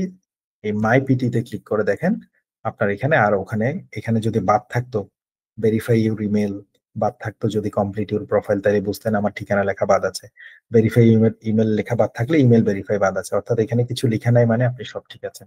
আর এই মাই অ্যাক্টিভিটিতে গেলে, মাই অ্যাক্টিভিটিতে ক্লিক করলে আপনি দেখতে পাবেন, আপনি যদি পরীক্ষায় বুকিং দেন এখানে উঠবে যে আপনার পরীক্ষা এত তারিখে বুকিং হয়ে আছে। তারপরে এটা এই বুকিং এর ভিতরে ঢুকে নিচে দেখবেন রিস্কেডিউল লেখা থাকে, এই পাশে ক্যান্সেল লেখা থাকে। আপনারা চাইলে পরীক্ষার 14 দিন আগে রিস্কেডিউল বাটনে ক্লিক, এটা পরীক্ষায় বুকিংটা দেওয়ার পরে আপনারা আপনাদের এই মাইপিটি অ্যাকাউন্টে ঢুকবেন, মানে এই যে লগ ইন করে ঢুকে মাই অ্যাক্টিভিটিতে আসবেন। এসে কেউ যদি মনে করেন যে আমার, তবে এখন তো বাংলাদেশে ওভাবে সিট পাওয়া যাচ্ছে না, মানে তাড়াহুড়ো লাগছে, অর্থাৎ দেখা গেল আগামী 1.5-2 মাসের সিট যদি বুকিং থাকে, আপনি যদি মনে করেন যে আগামী 1.5 মাসের মধ্যে প্রিপারেশন হবে, অথবা আমার পছন্দের সেন্টারে একটা সিট নিয়ে রাখি, পরীক্ষার 24 ঘন্টা আগেই হচ্ছে রেজিস্ট্রেশন করা যায়, 24 ঘন্টার কমে হয় না, কিন্তু সিট না থাকলে তো আর কিছু করার নেই। তো আপনি চাইলে ধরেন আগামী 1 মাস পরে একটা সিট আপনার পছন্দের সেন্টারে আছে, সেটাতে নিয়ে রাখেন। একটু পরে দেখাই দিব কিভাবে জানতে হয় কোন সেন্টারে সিট আছে কি লেনদেন, সেটাতে আপনি নিয়ে রাখেন। তারপরে আপনি করবেন কি, পরীক্ষার 14 দিন আগে যদি মনে করেন যে পরীক্ষার প্রস্তুতি হয়নি, আপনি এই মাইপিটি তে লগ ইন করে মাই অ্যাক্টিভিটিতে আসবেন। মাই অ্যাক্টিভিটিতে লগ ইন করে আপনি নিচে এসে রিস্কেডিউল বাটনে ক্লিক করে একটু সামনে গেলেই দেখবেন আপনি আপনার মন মতো পরীক্ষাকে পেছাতে পারবেন, আগাতে পারবেন। এইভাবে আপনি পুরো পিটিতে 6 বার এরকম করতে পারবেন। তাহলে এটা একটা ভালো সুযোগ, বাট 14 দিন আগে হইতে হবে। 14 দিনের কমে গেলে আপনি হচ্ছে গিয়ে এটা লস হয়ে যাবে। হিসাবটা এরকম যে 14 দিন থেকে 14 দিনের আগে হলে এটা কোনো টাকা পয়সা কাটে না। আর যদি কমে যায়, সেটা আর 1 সপ্তাহ বাদ থাকে, তখন 50% টাকা ইয়ে করে ফেলে। আর 1 সপ্তাহ আগে ক্যান্সেল করলে কোনো রিফান্ড পাওয়া যায় না। সো রিস্কেডিউল করা যেই কথা, রিফান্ড করা একই কথা। আর সরি সরি, আমি আপনাকে দেখাই, এটার একটা অপশন আমার কাছে আছে, আমি আপনাদেরকে একটু ওপেন করে দেখাই। এখানে যখন আপনি পরীক্ষা বুকিং দিবেন এরকম থাকবে পেজটা, দেখেন আমি আপনাকে এখানে দেখাইলে বুঝতে পারবেন। এক্সাম বুকিং দেওয়ার পরে, হ্যাঁ, এক্সাম বুকিং দেওয়ার পরে আপনার ইয়েটা এরকম থাকবে, আশা করি দেখতে পাচ্ছেন। এই জায়গাটা এরকম থাকবে, মাই পিটিতে ক্লিক করলে, মাই অ্যাক্টিভিটিতে ক্লিক করলে দেখবেন এটা এরকম করা আছে। অর্থাৎ আপনার এখানে ওই নিচে দেখেন রিস্কেডিউল লেখা আছে, রিস্কেডিউলে ক্লিক করে আপনি এটারে 14 দিন আগে পিছাইতে পারবেন। ধরেন এটা নভেম্বরের 22 তারিখে পরীক্ষা, আজকে আমি রেকর্ড করছি, এটা অক্টোবরের 8 তারিখ, সো উনি চাইলে এখনো এটাকে পিছাইতে পারবে। আর আপনার এক্সামের একটা রেজিস্ট্রেশন আইডি তৈরি হয়েছে, এটা হলো এই মাই অ্যাক্টিভিটিতে আসার পরে এখানে খুঁজে পাবেন। কোনো কারণে যদি এই রেজিস্ট্রেশন আইডিটা দরকার পড়ে ইউজ করতে পারবেন। আর নিচে ক্যান্সেল, এটাও 14 দিন আগে আপনি ক্যান্সেল, মানে আপনি পরীক্ষা দিবেন না, সিদ্ধান্ত নিয়েছেন হয়তো আপনি আইএলটিএস দিয়ে ফেলবেন বা পিটি করবেন, মানে পরীক্ষা দিবেন না, বন্ধ করে দিবেন। কোনো না কোনো কারণে আপনি সিদ্ধান্ত নিয়েছেন ক্যান্সেল করবেন, আপনি 14 দিন আগে ক্যান্সেল করলেও আপনাকে কি করবে, যদি ক্যান্সেলে ক্লিক করেন, আপনাকে আপনি যে ইমেল দিয়ে রেজিস্ট্রেশন করলেন, আপনি যে ইউজার আইডিতে যে ভিতরে যে ইমেলটা দিলেন অ্যাকাউন্টের ভিতরে, মানে ইমেলটা আসলে ওরা ইউজার আইডিটাই এখানে অটোমেটিক কপি করে নিয়ে নেয়। আপনি চাইলে এডিট করে চেঞ্জও করতে পারেন, দরকার নেই, একটাই থাকুক, ভালো একটা ইমেল যেটা আপনি সবসময় ইউজ করেন। তো ওই ইমেলে অটোমেটিক্যালি, আপনার সময় লাগে, এটা কয়েক সপ্তাহ সময় লাগে, বা কখনো আরো আগেও হয়ে যায়। ইমেলের মধ্যে আপনাকে অটোমেটিক্যালি একটা ভাউচার দিবে, একটা কোডের মতো দিবে। ওই কোডটা আপনি যাদের কাছ থেকে রেজিস্ট্রেশন করবেন তাদেরকে দিয়ে দিলে তারা আপনাকে টাকা দিয়ে দিবে, অথবা ওই কোডটা দিয়ে আপনি নিজেও পরবর্তীতে রেজিস্ট্রেশন করতে পারবেন। তো এইভাবে চাইলে আপনি পিছায় নিতে পারবেন। ওকে, আচ্ছা এবার চলেন আপনাকে সহজ করে আপনার মাইপিটির অ্যাকাউন্ট খোলা শেষ, হ্যাঁ। আপনার মাইপিটির অ্যাকাউন্ট খোলা শেষ, আপনি এবার আসেন আরেকবার একটু চেক করেন মাইপিটির অ্যাকাউন্টটা, আবার রিচেক করে আপনি এডিট করতে পারবেন কিন্তু। এই যে মাইপিটিতে গেলাম আমি, এই যে মাইপিটিতে আসলেন, মাইপিটিতে আসার পরে মানে আপনি ধরেন লগ আউট করে ওই মাইপিটিতে এসে লগ ইন করলেন, লগ ইন করার পরে একটু এই পাশে ডান পাশে উপরে ওই যে কোণার মধ্যে দেখবেন আপনার নামের অপশনটা, এটাতে ক্লিক করার পরেই আপনার নাম তৈরি হয়েছে, আপনার পিটির একটা আইডি তৈরি হয়েছে। এই অ্যাকাউন্টে ক্লিক করলে এবার আপনি প্রোফাইলের মধ্যে যাবেন, চাইলে এখান থেকে পাসওয়ার্ড চেঞ্জ করতে পারবেন। এই প্রোফাইলে যাবেন, প্রোফাইলে গিয়ে আপনি আবার দেখে নেবেন আপনার পাসপোর্টের সাথে গিভেন নেম, আহ তারপর এই পাশে থাকে সার নেম, ওটা মিলছে কিনা, আপনি ছেলে মেয়ে এগুলা ক্লিক করছেন কিনা, ঠিকঠাক মতো সব দিচ্ছেন কিনা। হ্যাঁ, এখানে যে সিটির মধ্যে নাম্বারটা সহ দিয়ে দিবেন, শহরের নাম আর অ্যাড্রেসে বাকিটা দিবেন। ওকে, আবার অ্যাড্রেসেও ঢাকা পড়ে গেছে, ওখানেও ঢাকা পড়ে গেছে, সমস্যা নেই। অ্যাড্রেসটা কোনো ম্যাটার করে না, ওভাবে জাস্ট আপনার মিললেই হলো পাসপোর্টের সাথে। ওকে, যতটুকু জায়গা নেই এখানে মোবাইল নাম্বার ঠিক মতো দিয়েছেন কিনা, জন্ম তারিখ গুলো ঠিকঠাক রাখেন। পরীক্ষার আগে যদি এগুলো চেঞ্জ হয়ে যায় পরীক্ষার দিনে, এরকম অনেকের হয়েছে যে এক্সামের দিনে গিয়ে দেখা গেছে জন্ম তারিখ 28-এর জায়গায় 29 হয়েছে আর পরীক্ষা দিতে দিবে না কিন্তু। তো সিম্পলি এগুলা পরীক্ষার 3 দিন আগেও এগুলা এডিট টেডিট করে এই ক্লিক এগুলা থাকলে আবার এখানে সেভ দিয়ে চেঞ্জ করতে পারবেন। তারপরে এবার আপনি পরীক্ষা বুকিং দেওয়ার পালা, পরীক্ষা বুকিং দেওয়ার পরে এই মাই অ্যাক্টিভিটিতে এসে আপনি দেখবেন, এই মাই অ্যাক্টিভিটিতে এসে আপনাকে দেখালাম এখানে থেকে আপনি ক্যান্সেল করতে পারবেন, রিস্কেডিউল করতে পারবেন। এই হলো আপনার মাইপিটি অ্যাকাউন্ট। এবার আপনি যদি কারো কাছ থেকে রেজিস্ট্রেশন করান, সাধারণত পিটি কিভাবে রেজিস্ট্রেশন করা যায়, চাইলে আপনি নিজেও রেজিস্ট্রেশন করতে পারবেন। সেটা আমি একটু দেখাই দিব যে কিভাবে আপনি নিজে নিজে রেজিস্ট্রেশন করতে চান। আর যদি নিজে নিজে রেজিস্ট্রেশন করার জন্য আপনার কাছে একটা ভাউচার লাগে, ভাউচার কোড থাকতে হবে, অথবা আপনার ডুয়াল কারেন্সি কার্ড থাকতে হবে যেটা থেকে ডলার কাটবে। বর্তমানে পিটি রেজিস্ট্রেশনের এক্সাম $220 করে। তো আপনি চাইলে নিজেও এই আইডিতে ঢুকে মাইপিডিতে এখানে ঢুকে এই মাই পিটি তে ক্লিক করে পরীক্ষা বুকিং দিতে পারবেন। আর যদি মনে করেন যে না, আপনি হচ্ছে মাই পিটি তে ঢুকবেন না, হুম, আপনি নিজে বুক করবেন না, কোনো কোচিং সেন্টার দিয়ে করাবেন, তাহলে তো হলোই, আপনি তাদেরকে ইউজার নেম ইমেলটা লিখে দিবেন, পাসওয়ার্ডটা লিখে দিবেন যেটা দিয়েছেন এখানে সুন্দর করে, কোন ডেটে দিতে চান। হ্যাঁ, ওইখানে চেষ্টা করবেন আপনি সব সময় যাদেরকে দিয়েই করান সবসময় দুইটা ডেট দিয়ে দিবেন, যে ভাই এই ডেটে যদি না পান ওই ডেটে দিবেন। দুইটা স্লট দিয়ে দিবেন যে ভাই এই বিকাল 5টায় না পাইলে দুপুর 12টা, এরকম। হ্যাঁ, স্লট গুলো আপনি দেখাই দিব কিভাবে দেখতে হয়। তাহলে আপনার আর সামনে আর এই ভিডিওর আর সামনে তথ্য কিছু থাকবে, আপনার আর নিজে নিজে বুকিং দেওয়াটার মানে মানে না জানা দরকার নেই, বা জানতে পারেন। সিম্পলি ওদেরকে দুটা ডেট দিয়ে দেন, কারণ হচ্ছে একজন মানুষ যখন রেজিস্ট্রেশন করে কোনো এজেন্সি দিয়ে বা কোনো কোচিং দিয়ে, দেখা গেল কি তারা আপনার একটা ডেট দিয়েছেন, সেটা 10 মিনিটের মধ্যে বা 20 মিনিটে পূরণ হয়ে গেছে, সে আবার আপনাকে কল করে, হয়তো আপনি ব্যস্ত থাকেন কলটা ধরেন না, ওর জন্য একটা ঝামেলা হয়। শুধু শুধু মানে ঝামেলায় না করাই তো ভালো, যদি সেটা চালাকি করে সহজ করা যায়। এই জন্য শুরুতেই দুটা ডেট দিয়ে দেন, যে এই ডেটে না পেলে ওই ডেটে, এই এই স্লটে না হলে ওই স্লটে, সকালেরটা না হলে দুপুরেরটা, এরকম লিখে দিন দুইটা করে সবসময়। হ্যাঁ, আর কোন সেন্টার দিবেন না দিবেন হয়তো ওরা একটা ফরম্যাট দিবে, এটা পূরণ করে ওখানে লিখে দিবেন আর কি। ইউজার আইডিতে ইমেলটা দিবেন যেটা দিয়েছেন, ইউজার আইডি কিন্তু ইমেল দিন সবসময় শুরুতে যখন পাসওয়ার্ড ক্রিয়েট করেছেন। ওকে, এবার সে নিজে নিজে পরীক্ষা দিতে চাই মানে রেজিস্ট্রেশন করতে চাইলে কি করবেন, আপনি করবেন কি এখানে ঢুকবেন, এই ঢুকে আপনার এই যে মাই পিটি তে লগ ইন করে মাই পিটি তে আসবেন। মাই পিটি তে এসে এই ফাইন্ড ইউর টেস্টে এসে দিতে পারেন, অথবা আপনি বুক ইউর টেস্ট নামেও একটা আছে, ওখান থেকেও দিতে পারেন। এই ফাইন্ড ইউর টেস্টে এসে এখানে প্রথমে দিবেন কোন কান্ট্রিতে আপনি যেতে চান। আপনার এগুলা হচ্ছে, আপনি যে পিটি পরীক্ষা দিয়ে অস্ট্রেলিয়া এখানে সিলেক্ট করেছেন মানে অস্ট্রেলিয়ায় যেতে হবে ব্যাপারটা এরকম না। জাস্ট এক্সাম দেওয়ার জন্য ওদের এগুলো কিছু প্রশ্ন থাকে আর কি। আশা করি ক্লিয়ারলি বুঝছেন, তাই না? আচ্ছা, এবার আসেন এখানে, আমি ক্লিক করলাম যে অস্ট্রেলিয়াতে, আপনি ক্লিক করলেন, তারপরে নেক্সটে যাবেন। নেক্সটে গিয়ে আপনাকে বলবে যে তুমি যে দেশে আছো বর্তমানে ওই দেশে কি পরীক্ষা দিবা, আপনি লিখবেন ইয়েস। আপনি যে দেশে থাকবেন সাধারণত পরীক্ষা তো ওইখান থেকেই দিবেন।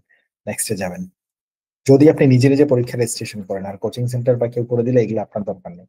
আপনার বলে পরীক্ষা কেন দিতে চাও, আপনি বলবেন স্টাডির জন্য, যদি কেউ জব পারপাসে বা স্কিল মাইগ্রেশনের জন্য, কেউ যদি ফ্যামিলি ভিসার জন্য পরীক্ষা লাগে, পিটি স্কোর লাগে, কেউ যদি পিআর এর জন্য লাগে, সে ক্লিক করবে এভাবে। সাধারণত স্টাডি বা পড়াশোনার জন্য হয়, আপনি স্টাডিতে ক্লিক করলেন, তারপরে আপনাকে দেখাবে তুমি পিটি একাডেমিক এক্সাম দাও, এই একাডেমিকে ক্লিক করবেন। ক্লিক করার পরে আপনাকে তারা এখানে কিছু,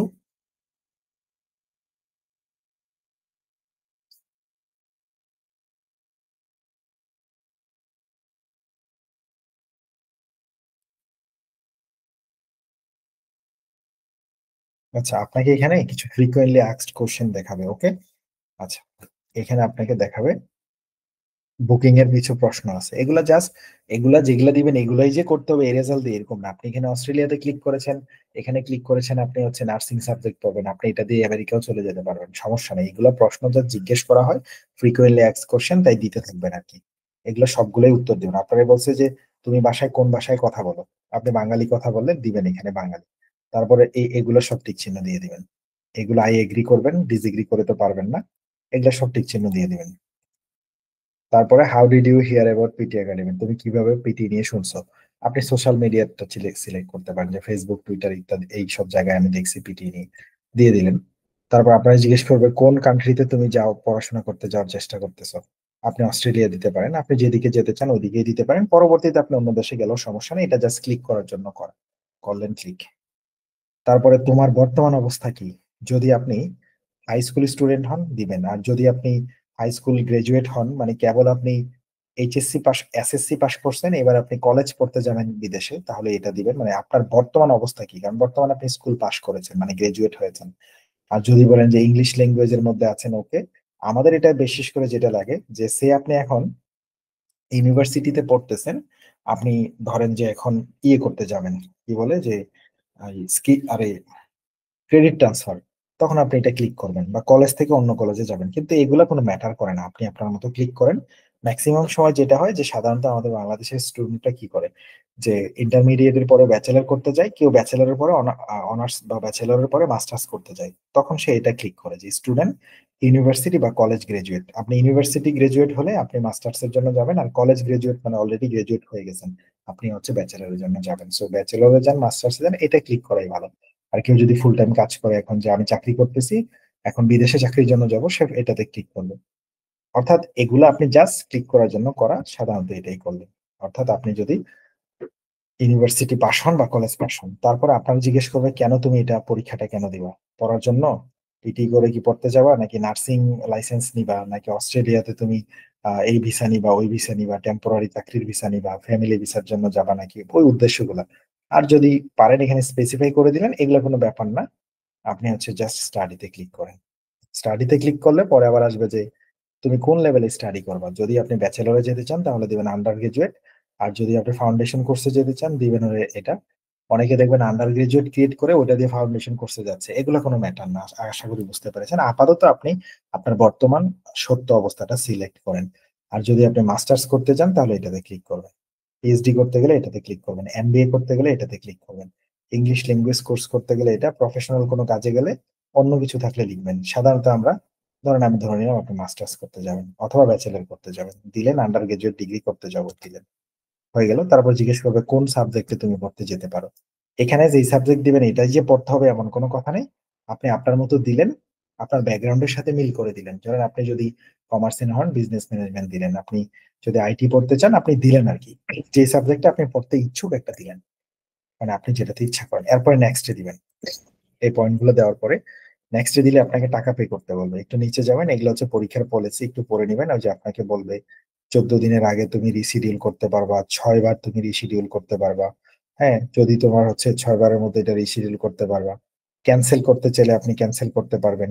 14 দিনের আগে করলে 100% ফেরত পাবেন। ক্রেডিট কার্ড দিয়ে করলে ক্রেডিট কার্ডে টাকা ফেরত চলে আসবে। আর যদি ভাউচার কোড দিয়ে করেন, ওটা কোচিং সেন্টারদের কাছে থাকে, অনেকের কাছে থাকে, তাহলে ভাউচার কোড আরেকটা আপনাকে তারা দিবে, সেটা দিয়ে পরে এক্সাম দিতে পারবেন। যদি 14 দিনের কমে যায়, 8 দিনের ভিতরে থাকে, তাহলে অর্ধেক পাবেন। আর যদি 7 দিন কম হয়ে যায়, আপনি আর কিছুই ফেরত পাবেন না। আর স্পেশাল কনসিডারেশন আছে এই, এটা আমি একটু পরে দেখাবো। ধরেন আপনার পরীক্ষা 3 দিন পর হঠাৎ করে অ্যাক্সিডেন্ট করেছেন, হঠাৎ করে আপনি পরীক্ষায় যেতে পারলেন না, অথবা কোনো কারণে আপনি পরীক্ষায় অ্যাটেন্ড করতে পারলেন না আজকে, অথবা আপনি পরীক্ষার হলে গিয়ে দেখলেন কোনো কারণে এমন বিপদ হয়েছে, বা আপনার আইডি টাইডি ম্যাচ করছে না, পরীক্ষা কোনোভাবেই দিতে পারছেন না, মানে একটা বিপদ হয়েছে, তখন এখানে আপনি দুইটা কেসে মেডিকেল ইমার্জেন্সি দেখিয়ে এবং ফ্যামিলি ইস্যু দেখিয়ে আপনি পরীক্ষাটা আরেকবার ভাউচারটা বা রিফান্ড চেয়ে নিতে পারবেন। সেটা 14 দিনের কম হলে তো টাকা, মানে 7 দিনের কম হলে তো টাকা পাইতেন না, কিন্তু এটা আপনি করতে পারবেন। স্পেশাল কনসিডারেশনে আপনি একবার দুবার এটার সুযোগ পেতে পারেন, বোধহয় একবারই দেয়, দ্বিতীয়বার বোধহয় আর দিতে চায় না। সে আপনি পরীক্ষার 3 দিন আগে কোনো কারণে আপনি পরীক্ষা দিবেন না, হয় অ্যাক্সিডেন্ট করেছেন অথবা কোনো না কোনো কারণ যে না ভাই আমি পরীক্ষা দিতেই পারবো না, তখন আপনি এখানে পরীক্ষার আগে ওইটা মানে 14 দিন আগে হলে তো আপনি রিশিডিউল করে পিছিয়ে ফেলতে পারেন, 14 দিনের ভিতরেও এটা করতে পারেন, অথবা পরীক্ষা চলে গেছে তার পরবর্তী 14 দিনের মধ্যেও এটা আপনি আহ, এখানে ঢুকে এই আপনার অ্যাকাউন্টে ঢুকে এটা কমপ্লেন করতে পারেন যে আমি দিতে পারিনি। মেডিকেল ইমার্জেন্সি হলে হলে একটা মেডিকেল সার্টিফিকেট দেখাইতে হবে, যেখানে হাসপাতালের প্যাডের মধ্যে থাকবে, ডাক্তারের নাম থাকবে, ডাক্তারের অথবা প্রেসক্রিপশনের পেজ থেকে বেশি ভালো হয়। হাসপাতালের প্যাডে যেখানে ডাক্তার লিখে দিবে যে হ্যাঁ এই এই নামের স্টুডেন্ট, তার এত তারিখে পিটি পরীক্ষা ছিল, সে আমার অবজারভেশনে আছে, তার এই রোগ হয়েছে, সে আপাতত পরীক্ষা অ্যাটেন্ড করার মতো অবস্থা তার নাই, বা তার গলায় প্রবলেম হয়েছে অথবা তার শারীরিক অবস্থা খুবই খারাপ, সে এত তারিখ পর্যন্ত বেড রেস্টে থাকবে, এবং ডাক্তারের সিল থাকবে। সিলের নিচে বিএমডিসি, বাংলাদেশি ডাক্তার হলে বিএমডিসির একটা রেজিস্ট্রেশন নাম্বার আছে, সেটা সহ থাকতে হবে। এরকম একটা প্যাডের মধ্যে সার্টিফিকেট টাইপের ওইটা আপনাকে আপলোড করতে হয়, তারপরে তারা আপনাকে ওটা যাচাই বাছাই করে আপনাকে হচ্ছে আপনার ইমেলে একটা ভাউচার ব্যাগ দিয়ে দিবে। এটা কখন করতে পারেন? পরীক্ষা ধরেন আপনার 3 দিন পর, আপনি 3 দিন আগে অসুস্থ হয়ে গেছেন বা কোনো কারণে পরীক্ষা আপনি যাবেন না, মানে যেতে পারবেন না আর কি, অথবা পরীক্ষা যেতে গিয়েছেন কোনো কারণে দিতে পারেননি, পরবর্তী 14 দিনের মধ্যেও এটা কমপ্লেনটা করা যায়। তো চেষ্টা করিয়েন পরবর্তী 14 দিনের 14 দিনই নিয়ে না, পরীক্ষার 2-1 দিনের মধ্যে বা পরীক্ষার আগে এটা করে ফেলার আর কি। একটু পরে আমি দেখিয়ে দিব আপনি এটা কিভাবে করতে পারেন। ওকে। অথবা আপনি এইভাবেও একটা বুকিং তৈরি করে এসে এই কন্ডিশনটাতে এসে এখানে এসেও করতে পারেন। এখানে ক্লিক করলে দেখেন আপনার কই নিয়ে যায়। এই পেজটা আমি অন্য জায়গায় আপনারা দেখাই দিব। এটা আবার আপনি ওয়েবসাইট থেকে বের করতে পারবেন, পিটি হেল্পের ওয়েবসাইট আছে, সেটা একটু পরে দেখাবো।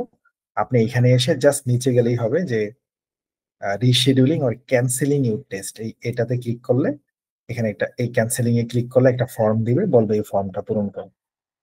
এই ফর্মে একটু নিচে গেলে এখানে আপনার একটা ফর্ম দিবে। রিশিডিউলিং মানে ওই যে আপনি আহ মানে এটাকে আবার রিশিডিউল করতে পারবেন। এটা অন্য জায়গা থেকেও করা যায়। ক্যান্সেলেশন মানে ওই যে বলছে তুমি 14 দিনের মধ্যে ক্যান্সেল করলে টাকা পাবা, আর 14 দিনের কমে গেলে 8 দিনের ভিতরে থাকলে অর্ধেক পাবা, 7 দিন হলে একদম পাবা না। এখন 7 দিন হয়ে গেছে আর 2 দিন বাকি, আপনি যদি স্পেশাল রিজন দেখান, এই যে exception for medical and family emergencies, এইটাতে আপনার একটা ফর্ম দিবে, রিকোয়েস্ট ফর ইমার্জেন্সি শিডিউল, এখানে গেলে একটু পরে আপনাকে এখানে একটা ফর্ম দিবে। এখানে এগুলা ক্লিক করতে হবে যে এটা কি পিটি একাডেমিক, হ্যাঁ লিখবেন পিটি একাডেমিক। এটা আবার অন্য জায়গা থেকে বের করা যায়, আমি দেখাচ্ছি ওটা আরেকবার আসতেছি। হ্যাঁ, এটা অন্য জায়গা থেকে বের করা যায়। আচ্ছা, চলে গেলাম আমাদের পরীক্ষার বুকিংটাতে, ওটা একটু দেখাই। এই যে বুকিং এর প্রশ্নগুলোতে আপনি আসলেন, আসার পরে এখানে এগ্রি করে ক্লিক করে দেবেন। মানে ওই যে বুকিং দিচ্ছেন নিজে নিজে আর কি, কাউকে দিয়ে না। এবার আপনি কোন দেশে পরীক্ষা দিবেন, এখানে দেশটা লিখবেন, শুধু এখানে বাংলাদেশ লিখবেন। এই বাংলাদেশ লিখে এখানে সার্চ করবেন। সার্চ করার পরে আপনি কোন কোন ডেট, একটু নিচে যাবেন, দেখবেন কি আপনার এখানে আপনার এই সেন্টারে দিতে পারেন, এই ডেট গুলোতে ক্লিক করবেন। ড্যাফোডিলে দিতে পারেন, অক্টোবরে ড্যাফোডিলে কোনো ডেট দেখা যাচ্ছে না, এখানে ক্লিক করতে পারেন, ডেট নাই। এবার এইটাতে ক্লিক করলে নভেম্বর দেখাবে, নভেম্বরে এই যে 26 তারিখ ডেট আছে, সে এখন নভেম্বরের 26 তারিখ আপনি দিতে চাচ্ছেন। সো আপনি নভেম্বরের 26 তারিখে এখানে এরকম ক্লিক করলেন। ক্লিক করার পরে এই পাশে আসবে কোন কয়টার স্লটে দিবেন, 9:30টায় নাকি দুপুর 12টায় নাকি 1:30টায়, 2:30টায় নাকি 4:45-এ, 5:45-এ বোধহয়। আপনি চাইলে এখান থেকে ক্লিক করতে পারেন, আর সবসময় চেষ্টা করবেন এক্সামের টাইমের আধা ঘন্টা আগে যেন পরীক্ষার হলে পৌঁছাতে পারেন। আর জানেন তো পিটি এক একজনের এক এক রকম প্রশ্ন হয়। আধা ঘন্টা আগে পৌঁছালে এমন না যে স্কুল কলেজের মতো সবার পরীক্ষা একসাথে শুরু করে দিবে, আপনি দেরিতে গেছেন পরীক্ষা শুরু হয়ে গেছে এমন না। আপনি গেলেই আপনারটা শুরু হবে, যার যারটা তার পরীক্ষা। এইভাবে আপনি ক্লিক করে এখানে ধরেন ডেট নিলেন নভেম্বরের 26 তারিখ বিকাল 2:30টায়। এবার এই বুকিং এ ক্লিক করবেন, অথবা নিচে আছে উত্তরা, এরপরে আছে আপনার টুকসুল, চিটাগং আছে হচ্ছে আমাদের হচ্ছে চিটং মেন্টরস, এই চারটা আছে বর্তমানে বাংলাদেশে সেন্টার।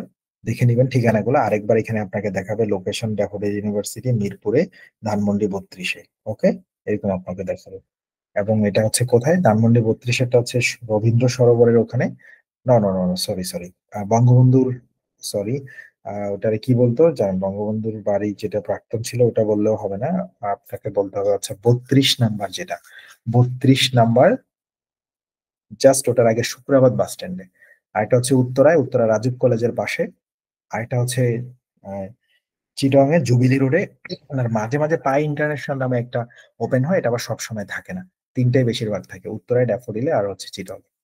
এবার আপনি সব ঠিক আছে চেক করে নেবেন, 26 তারিখ বিকালে এতটা সময়, আর এটা সময় ঢাকার টাইম।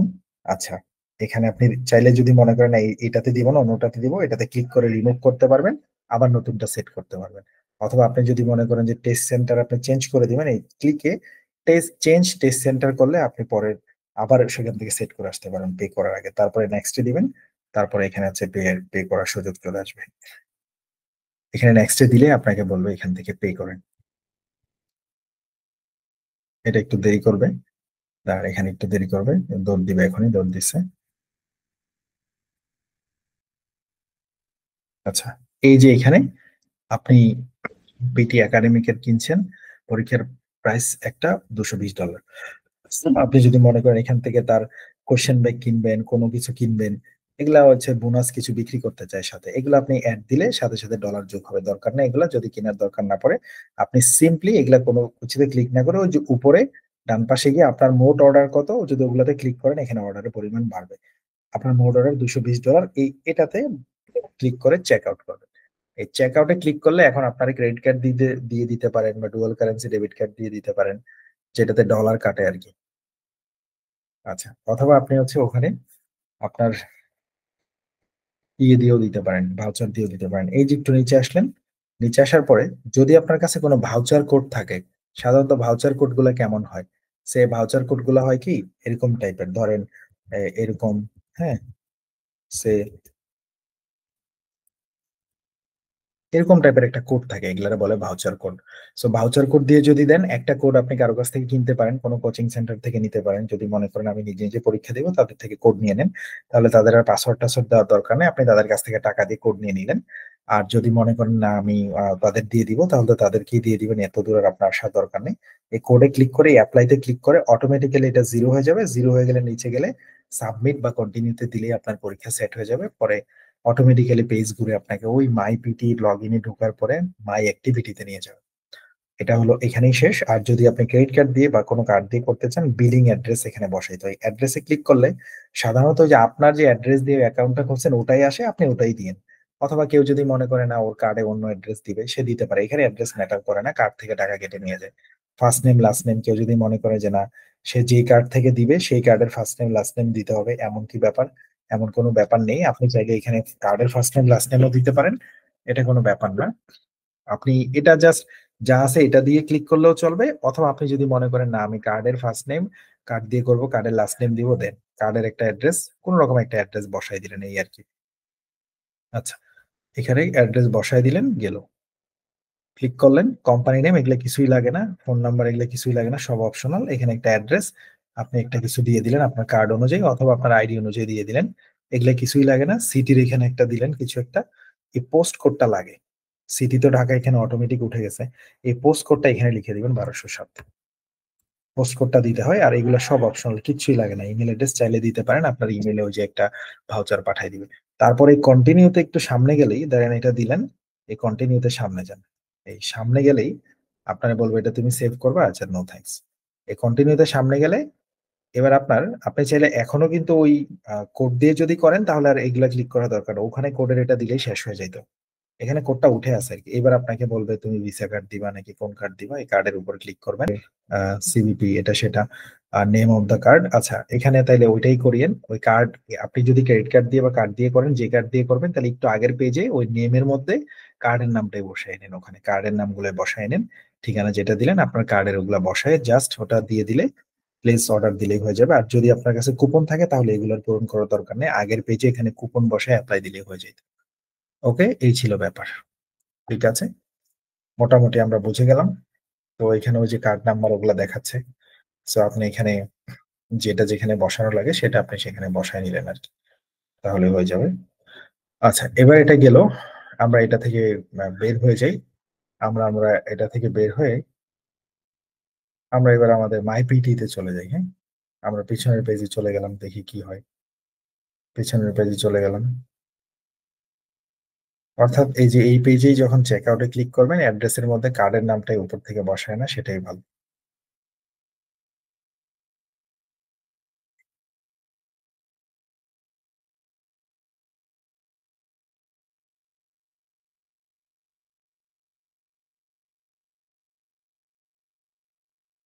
আচ্ছা,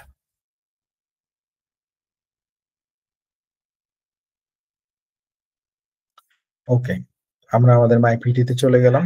এবার আসেন যে কোন ডেটে পরীক্ষা আছে কিভাবে বের করবেন? যদি আপনার মাইপিটির অ্যাকাউন্ট দিয়ে এইভাবে নিজেরা রেজিস্ট্রেশন না করতে চান, তাহলে তো আপনি আইডি খোলার পরে তো আপনার হচ্ছে গিয়ে কোন ডেটে পরীক্ষা আছে না আছে সেটা জানতে হবে। আচ্ছা, এবার আসেন সেটা কোথায় জানতে পারবেন। এবার জানার জন্য আপনি গুগলে যাবেন, গুগলে গিয়ে সিম্পলি লিখবেন পিটি এক্সাম বুকিং।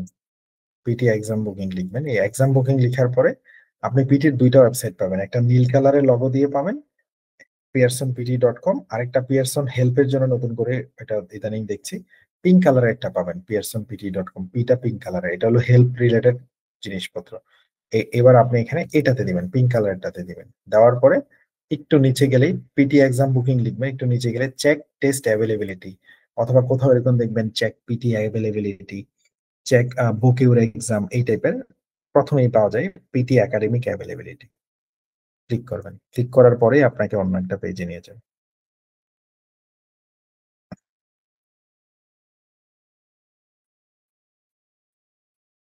এইখানে এরকম একটা বক্স আসবে, এটা আমি মোবাইল থেকেও করতে পারবেন। এই বক্সের মধ্যে আপনি বাংলাদেশ লিখে সার্চ করবেন, বি লিখেন বাংলাদেশ, এই বাংলাদেশ লিখে সার্চ করেন, জাস্ট এই যে সার্চ দিলেন, বাংলাদেশ লিখে সার্চ দেওয়ার পরে আপনার এখানে বাংলাদেশের এখানে বর্তমানে কয়টা আছে, পাই ইন্টারন্যাশনাল একটা আছে ধানমন্ডিতে, ড্যাফোডিল আছে ধানমন্ডিতে, টুপসুড উত্তরাতে, মেন্টরস আছে জুবিলি রোড চিটাগাং, আর ইন্ডিয়ান এর গুলো সাথে সাথে আসছে। আপনি এবার দেখবেন কোনটাতে কোনটা খালি আছে। যেমন পাইতে যদি ক্লিক করেন, আপনি এখানে এই ডেটের মধ্যে ক্লিক করে দেখতে পাবেন ওদের এখানে 9, 10 তারিখ, 16 তারিখ, 17 তারিখ এরকম ক্লিক করবেন, তার পাশে স্লট উঠবে কোন কোন স্লট খালি থাকে। এই স্লট থাকে 4টা, কারো 5টা, এরকম কোন স্লটে দিবেন এখানে ক্লিক করে আপনি এটা জানতে পারবেন। অর্থাৎ আপনি অর্থাৎ আপনি এখানে জাস্ট সিট আছে কিনা জানার জন্য, অথবা আপনি জুম আউট করে পরেরটাই গেলেন, ড্যাফোডিলে এসে এই এই ডেটের মধ্যে ক্লিক করলেন, এই ক্যালেন্ডারের বক্সটায় ক্লিক করতে পারেন, অক্টোবরে নাই, তীর চিহ্নের মধ্যে দিলে নভেম্বর আছে কিনা নিয়ে যাবে, হ্যাঁ নভেম্বরে কয়েকটা, অক্টোবরে, সরি এটা হলো পায়ের, নভেম্বরে ড্যাফোডিলে কয়েকটা ডেট আছে। টুপসুডে ক্লিক করতে চান, আপনার উত্তরাতে মোটামুটি সিট থাকে সবসময়, এই যে অক্টোবরে আছে। সো এখানে ক্লিক করে এটা জেনে যাবেন। এবং যাদেরকে আপনি রেজিস্ট্রেশন করতে দিবেন তাদেরকে সবসময় এরকম দুইটা ডেট লিখে দিবেন।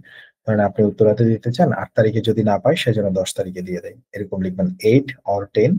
তারপরে তাকে লিখে দিতে পারেন সকাল 8:30টায় 8 তারিখে আছে আর একটাও নাই।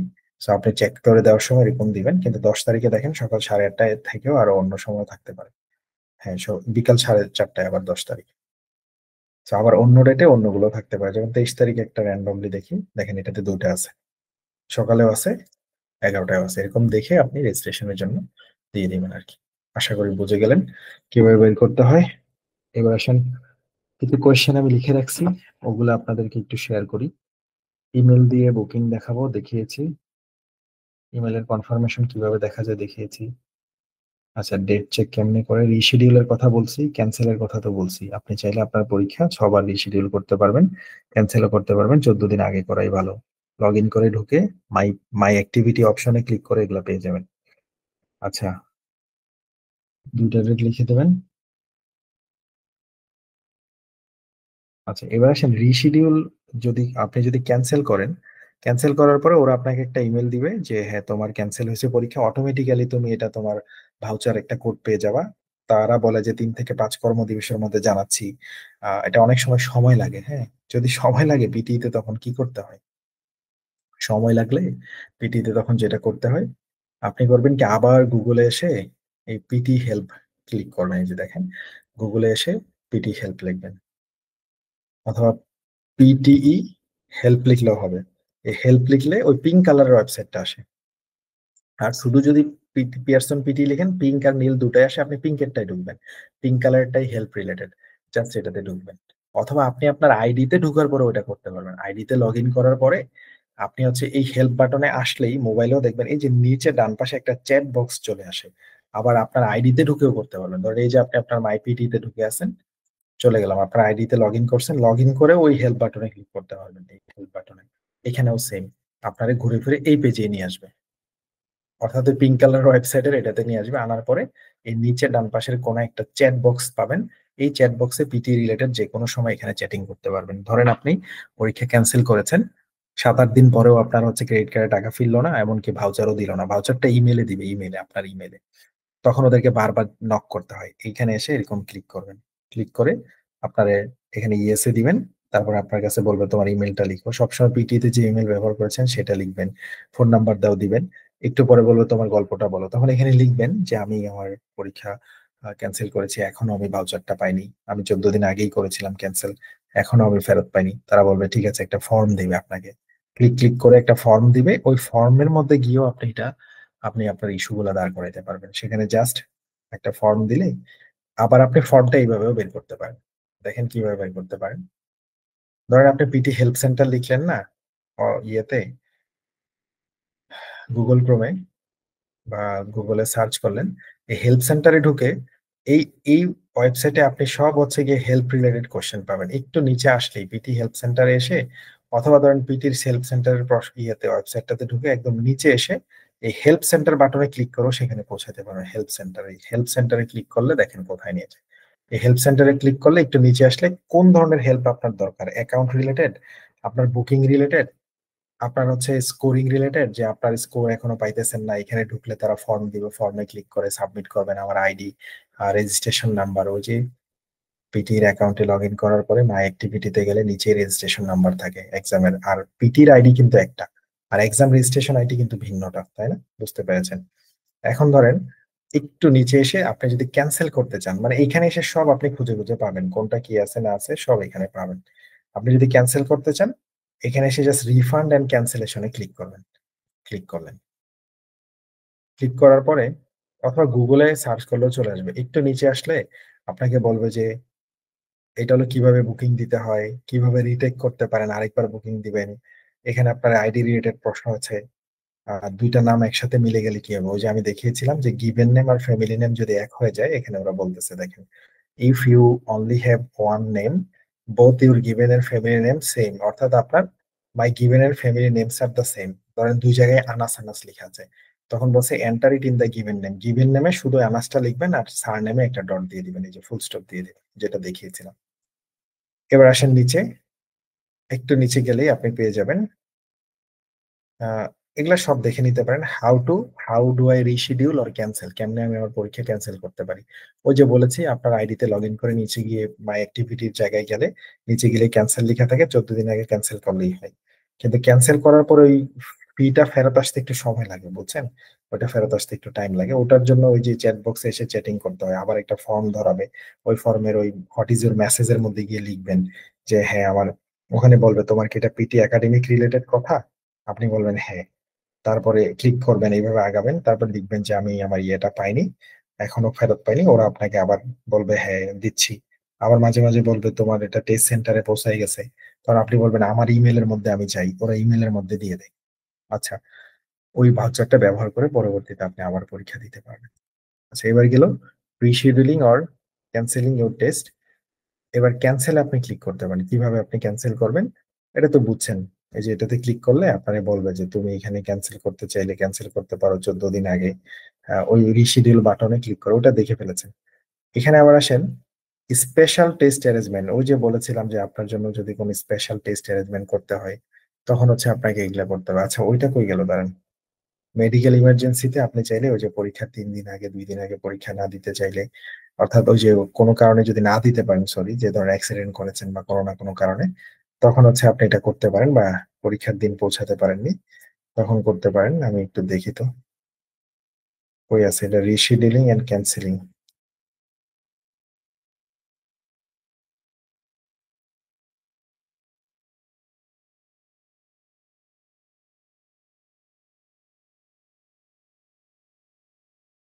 হ্যাঁ হ্যাঁ, ওটা হয়ে গেল। মেডিকেল ইমার্জেন্সিটা কোথায় জানি দেখায়, কেমনটা লাগে। হেল্প সেন্টারে আবার যাই, গেলাম, একটু নিচে আসলাম। কিভাবে তথ্য আপলোড করা যায়, can not access, refund and cancel. রি স্কোরের জন্য আপনি রিকোয়েস্ট করতে পারবেন পিটি তে, অর্থাৎ পরীক্ষা একবার দিয়ে ফেলেছেন, আবার যদি রি স্কোরিং করতে চান টাকা খরচ করতে হয়।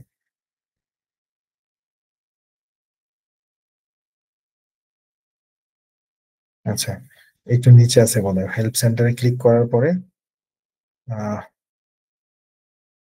কই গেল এটা, আছে তো এরকম একটা।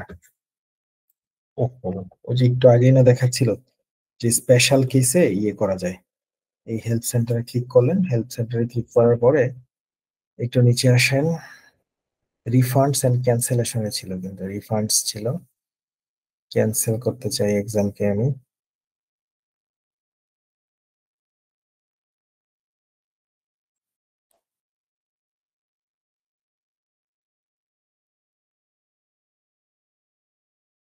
রিশিডিউল আর ক্যান্সেলের ভিতরে আছে, হ্যাঁ হ্যাঁ, how do I reschedule or cancel, এখানে দিলে ক্যান্সেলেশন এন্ড রিশিডিউলিং পলিসির ভিতরে আছে। ক্যান্সেলেশন এন্ড রিশিডিউলিং পলিসিতে ক্লিক করলে, গুড গুড, হ্যাঁ, হোমে গিয়ে পলিসি সেন্টার, ওটাতে আসবে, ওটাতে গিয়ে ক্যান্সেলেশন এন্ড রিশিডিউলিং এ যাওয়া যেতে পারে, অথবা আপনি হোমে গিয়ে, এখানে কি পলিসি সেন্টার আছে, হ্যাঁ আছে, এই যে পলিসি সেন্টারে ক্লিক করলেই হবে। পলিসি সেন্টারে ক্লিক করলেন মানে ওয়েবসাইটের সবার নিচে গিয়ে এটা পাবেন, হেল্প সেন্টার, পলিসি সেন্টার। পলিসিতে এসে এই নিচে আসলেন, বুকিং ইউর টেস্ট, এখানে আপনি দিতে পারেন হচ্ছে স্পেশাল রিকোয়ারমেন্ট নাকি,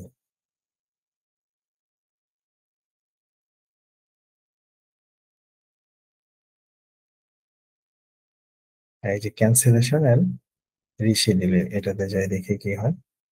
ক্যান্সেলেশন এন্ড রিশিডিউলিং এখানে আবার আসছে, কিভাবে রিশিডিউল করতে পারেন।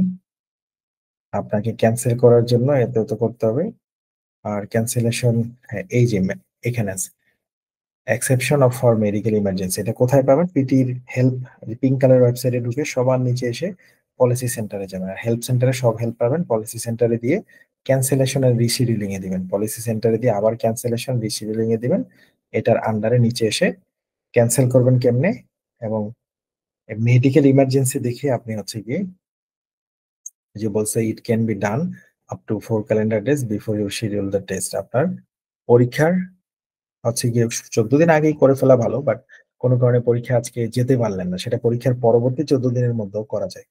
ঠিক আছে, সো আগে করে ফেলাই ভালো, সে আপনি পরীক্ষা 3 দিন আগে নিশ্চিত যে পরীক্ষা উপস্থিত হওয়া আপনার জন্য কঠিন হয়ে যাবে, তখন আপনি এখানে এসে এই রিকোয়েস্ট ইমার্জেন্সি রিশিডিউলে ক্লিক করবেন, এই রিকোয়েস্ট ইমার্জেন্সি রিশিডিউলে ক্লিক করবেন, ক্লিক করার পরে একটু নিচে যাবেন, এখানে জিজ্ঞেস করবে তোমার এক্সাম কি পিটি একাডেমিক, হ্যাঁ দিবেন একাডেমিক, ইকিউবিএল ইকিউবিএল, তাহলে আপনাকে দিবেন যে what is your test, when is your test schedule, তোমার পরীক্ষা কবে ডেট নেওয়া ছিল, যদি এমন হয় my test is schedule for today, যে আজকেই আপনি এটা ক্যান্সেল করবেন, তাহলে আজকেই পরীক্ষার দিন, আজকেই আপনি পরীক্ষার হলে পরীক্ষা দিতে পারলেন না, বিকালে করবেন, তাহলে এটা দিবেন। আর যদি বলেন যে schedule for yesterday or before, must be within maximum for 14 days, মানে পরীক্ষার পরবর্তী 14 দিনের মধ্যে যদি করেন, ধরেন গতকাল পরীক্ষা চলে গেছে, তো আপনি লিখছেন যে ফর ইয়েস্টারডে অর বিফোর, অথবা তার আগেই চলে গেছে, মানে 14 দিনের মধ্যে হলে, পরীক্ষার পরে 14 দিনের মধ্যে হলে এটা করবেন। আর যদি পরীক্ষার আগের 14 দিনের মধ্যে হয় তাহলে এটা দিবেন, সে পরীক্ষার আগেই আপনি টের পাইছেন আপনি যেতে পারবেন না, তখন আপনার ফার্স্ট নেম দিবেন ওই মাইপিটি তে যেটা ফার্স্ট নেম লেখা আছে, আর লাস্ট নেম দিবেন তো বুঝছেন, সার নেমটারে দিবেন লাস্ট নেমে, আর ফার্স্ট নেমে দিবেন, ধরেন আপনার নাম আনাস আব্দুল্লাহ, এখানে আনাস এন আব্দুল্লাহ, আর যদি থাকে ধরেন এমডি আনাস আব্দুল্লাহ, ফার্স্ট নেমে দিবেন এমডি আনাস, আব্দুল্লাহ দিবেন হলো লাস্ট নেমে। আপনার নাম যদি থাকে মোহাম্মদ তৌকির হুসাইন, তাহলে মোহাম্মদ তৌকির উপরে দিবেন, লাস্টে শুধু লাস্টের শব্দটা দিবেন লাস্ট নেমে একটা, আপনার ইমেল অ্যাড্রেসটা দুবার করে দিবেন, ফোন নাম্বার দিবেন, আপনারা বলবে যে your inquiry related to one of your PT test, তোমার পিটি টেস্ট গুলো দিবেন ইয়েস, কোন দেশে থাকেন এটা, আর কেন কি করতে চান এখানে আপনি লিখবেন, দরকারে চ্যাট জিপিটির কাছ থেকে লিখে আনবেন যে আমি, আমার পরীক্ষা ছিল গতকাল, মেডিকেল ইমার্জেন্সির জন্য আমি যেতে পারিনি, সিরিয়াস অসুস্থ হয়ে পড়ছি, আমি এখন পরীক্ষা আবার দিতে চাই, আমাকে রিশিডিউল করার সুযোগ দেন। তারপরে আপনারা বলবেন মেডিকেল সার্টিফিকেটটা এখানে আপলোড দিতে, এখানে ক্লিক করে আপনি আপনার ওয়েবসাইট থেকে গিয়ে, আপনার ইয়ে থেকে গিয়ে আপলোড করবেন আর কি, মানে আপনার কি বলে, অর্থাৎ আপনার গ্যালারি থেকে আপনি সেটা আপলোড করবেন, বুঝতে পেরেছেন। সো গ্যালারি থেকে যখন আপলোড করবেন তারপরে নিচে যাবেন, তারপরে ইএস ক্লিক করে এই ফর্মটা সাবমিট করে দেবেন, তারপরে ওরা আপনাকে এখানে সব লিখে দেবেন বিস্তারিত, এই জায়গাটা যেন ভালো লেখা হয় যে হ্যাঁ আমি মেডিকেল ইমার্জেন্সির জন্য এরকম ওরকম করেছি, আমার সিরিয়াস অসুস্থতা, অসুস্থতার কারণ দেখানোই ভালো, আমি আগামীকাল, আগামী 3 দিন আমার খুব খারাপ অবস্থা যাবে, আমি এটা পরীক্ষার আগেও করতে পারবেন, পরীক্ষার পরে 14 দিনের মধ্যেও করতে পারবেন, উপরে শুধু বুঝে শুনে সিলেক্ট করেন, এখানে দিবেন যেদিন পরীক্ষা সেদিনই যদি করতে চান দিবেন এটা, আর যদি দিতে চান আমার পরীক্ষা চলে গেছে সর্বোচ্চ পরবর্তী 14 দিনের মধ্যে দিবেন এটা, আর যদি বলেন আমার পরীক্ষা আসেনি 3 দিন পরে আমি পরীক্ষা দিতে পারবো না কোনো না কোনো কারণে, দিবেন এটা। যেমন আমার এক স্টুডেন্ট পরীক্ষার 3 দিন আগে হঠাৎ করে টাইফয়েড না কি জানি হয়েছিল, সে আর পড়তে পারতেছে না, কোনোভাবেই বসতে পারতেছে না। তখন তার জন্য এটা আমরা করেছিলাম, বাট পরীক্ষার আগে করতে পারিনি। মেডিকেল সার্টিফিকেটটা কালেক্ট করা যায়নি, তাই পরীক্ষার পরবর্তীতে 14 দিনের মধ্যে করেছিলাম আর কি। ওই সার্টিফিকেটটা পিডিএফ হতে পারে, অথবা আপনার জেপিজি হতে পারে, ছবি হতে পারে, ডাক্তারের সিগনেচার সহ। ডাক্তারের কিন্তু লাগবে একটা প্যাডের মধ্যে, বুঝছেন আশা করি। এখানে ডাক্তার লিখে দিবে যে হ্যাঁ সে খুব খারাপ অবস্থায় আছে, তাকে আমি টেক কেয়ার করছি। তার জন্য মানে পরীক্ষা দেওয়াটা টাফ, এই টাইপের ডাক্তারের বিএমডিসি রেজিস্ট্রেশন নাম্বারটা সহ লাগবে। তারপর এটা ফাইলটা উঠাই দিয়ে তারপরে সে এখানে সাবমিট করে দিবে। এই ছিল ব্যাপার, ওকে। আর যদি এটা সাবমিট করার পরেও দেখেন 2 সপ্তাহ পরেও আপনার কোনো খবর নাই, তখন আপনি আবার এসে হেল্প সেন্টারে এসে ওই চ্যাট বক্সের সাথে চ্যাটিং করবেন যে হ্যাঁ আমি তো জমা দিয়েছি, কিন্তু এখনো আমার কোনো রিপ্লাই আসেনি। বুঝছেন, ওরা প্রথমে কিছু তথ্য চাইবে, ওগুলো দিয়ে নিবেন, ফোন নাম্বার চাইবে। ওই যে চ্যাট বক্স হচ্ছে কিভাবে বের করতে হয়, পিটি হেল্প সেন্টার লিখে পিঙ্ক কালার ওয়েবসাইটটা ঢুকলে একটু পরেই নিচে হাতের ডান পাশে একটা চ্যাট বক্স ওপেন হয়। দেখি তো আর কিছু বাদ আছে নাকি হেল্প বাটনে। হ্যাঁ, কেউ পাসওয়ার্ড ভুলে গেলে ওগুলো তো প্রথমেই দেখছেন, ফরগেট পাসওয়ার্ডে দিলেই হয়ে যায়। অথবা এখানেও আপনি পাবেন, ওই নিচে এসে হেল্প সেন্টারে ক্লিক করলে সবই পাবেন। মাই পিটি তে ঢুকে, অথবা আপনি পিয়ারসন পিটির ওয়েবসাইটে ঢুকে, মাই পিটি লাগবে না, পিয়ারসন পিটির ওয়েবসাইটে ঢুকে আপনি নিচে গিয়ে ওই হেল্প সেন্টারে ক্লিক করলে পাসওয়ার্ড রিলেটেড ব্যাপার স্যাপার পেয়ে যাবেন। ভাউচার ব্যাক পেলে নিজে নিজেই ওই ভাউচার দিয়ে রেজিস্ট্রেশন করতে পারবেন। ওই যে বুঝেছেন না, একটু আগে দেখালাম যে আপনার অ্যাকাউন্টে ঢুকে আপনি মাই পিটি তে ঢুকে সেখানে এক্সাম বুকিং এ ক্লিক করে করে আগাবেন। তারপরে আপনি নিজেই কিন্তু লাস্টে ওই কোডটা বসিয়ে দিতে পারবেন, তখন কার্ডের ইনফরমেশন লাগবে না।